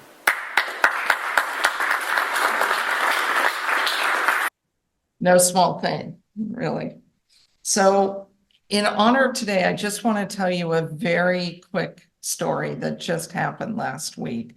So I was at the Mondavi Center for the Teaching Prize Award, recognizing Jay Stackowitz for his amazing teaching that he's done for years of undergraduate education, and now serving as interim director of Coastal Marine Sciences Institute as well. 2 young women, clearly undergraduates, approached me after the ceremony was done at the reception and said, you know, we've been wanting to meet you. You're Mary Croughan. And I said, yes. And sometimes this happens with undergraduates who actually bother to read their email, and they recognize my name from letters they get on various things. But these 2 women were a little different. They were the granddaughters of one of my most dear and beloved colleagues from my 30 years at UC San Francisco. I remember when they were born, so it's one of those time warp things to see them as full adults. Both of them are now Aggies. Both of them work in Jay's laboratory, and they came to introduce themselves to me as Dennis Dean's granddaughters. So it was great to talk with them about what they were doing in Jay's lab. They wanted to be there to honor him. They love the opportunities they've had available here as Aggies. One of them also works in ticket sales at the Mondavi Center. You know, they're getting the full-blown UC Davis undergraduate experience. But what was interesting in talking with them, they said, so, you know, we know our grandfather kept telling us, you need to go up and introduce yourself to Mary Croughan, even if you just see her at an event. And so here they had a chance and they finally did it. But what they didn't know is the reason their grandfather kept saying that. And that's because Dennis and I commuted together to work every day, both going and coming for 15 years to UC San Francisco. I was an assistant professor at that time, and Dennis was the director of the Brain Tumor Research Center with Charlie Wilson. Charlie Wilson, not even arguably, Charlie Wilson was the #1 brain tumor surgeon in the world. Dennis was the top basic scientist in brain tumor research. And together they started the Brain Tumor Research Center at UCSF, which is now in its 50th year of being there. In fact, when my major professor at Johns Hopkins developed a brain tumor, he did not stay at Hopkins for treatment. He came to UCSF to get his brain tumor operation and to make use of that. So I got to stand there for 5, 10, 15 minutes talking to Dennis's granddaughters about their grandfather's accomplishments. Dennis is a very humble person. His granddaughters didn't know what he'd done at UCSF. And needless to say, he's an emeriti himself now, like all of you. The significant role that Dennis played in my own career was huge, because he was the one who was saying things like, you're bringing in grant money, you're in charge of curriculum, you're a course director. You can't stay in the adjunct series. We need to get you in the academic senate. Once you're in the academic senate, you'll have other leadership opportunities. For those who don't know, I went on to be Academic Senate System-Wide Chair for the University of California, which guaranteed helped me land the job as provost here at UC Davis. So I can directly point to Dennis as a significant person in the trajectory of my career, as an amazing colleague and friend, somebody I ate breakfast with on the drive into work at least once a week. We had a third colleague who was the campus counsel, Joe Cowan. The two of them watched out for me amazingly well throughout my career and mentored me on what it really meant to be a scientist in the University of California. I got to tell his granddaughters that. I got to tell them what their grandfather had accomplished. Sorry. Joe has since passed. Dennis is still alive, but I'm just thinking about Joe too. So I mention that because all of you have accomplished similar miraculous things in your careers. Like Dennis, you've mentored, you've helped our students, you've been part of the public service mission of the university, and your research, which I know is featured all day long here, has just been remarkable. And I'll talk to the last speaker about neuroplasticity and resilience and emotional brain training, which I myself have worked in on intergenerational stress and trauma as a reproductive perinatal epidemiologist. I totally agree with everything he said is the bottom line. But you have dedicated your own careers to discovery, to advancement in healthcare, in agriculture, technology, conservation, evolution, indigenous rights, and more. You yourselves have made a mark here at Davis, at UC Davis, and in the world. You laid the foundation for the people you will never have a chance to meet to build upon the work you did. So very much like my conversation with Dennis's granddaughters, every day I think about what a great privilege it is to work at the University of California, to be able to make a difference, and all of you did that. And I am humbled to be among the people who have made that contribution here and done so much for our mission at UC Davis. I believe, in fact, we all chose higher education as our career paths because we did want to make a difference. We wanted to be part of something bigger and leave the place better than when we found it. And the major reason why the University of California is regarded with the highest level of excellence around the world is because of people like you, extraordinary people like you, making a difference every day. So it's my pleasure to be here this afternoon with all of you to thank you on behalf of your colleagues, on behalf of UC Davis, and for dedicating yourself, your talent, your knowledge, your passion, and your curiosity to serving others and to really, truly making this world a better place. So even if your own grandchildren don't know what you did, we will tell them. You'll know exactly what you did, and they will know how you changed the world. Congratulations to our newest Emeriti, and thank you.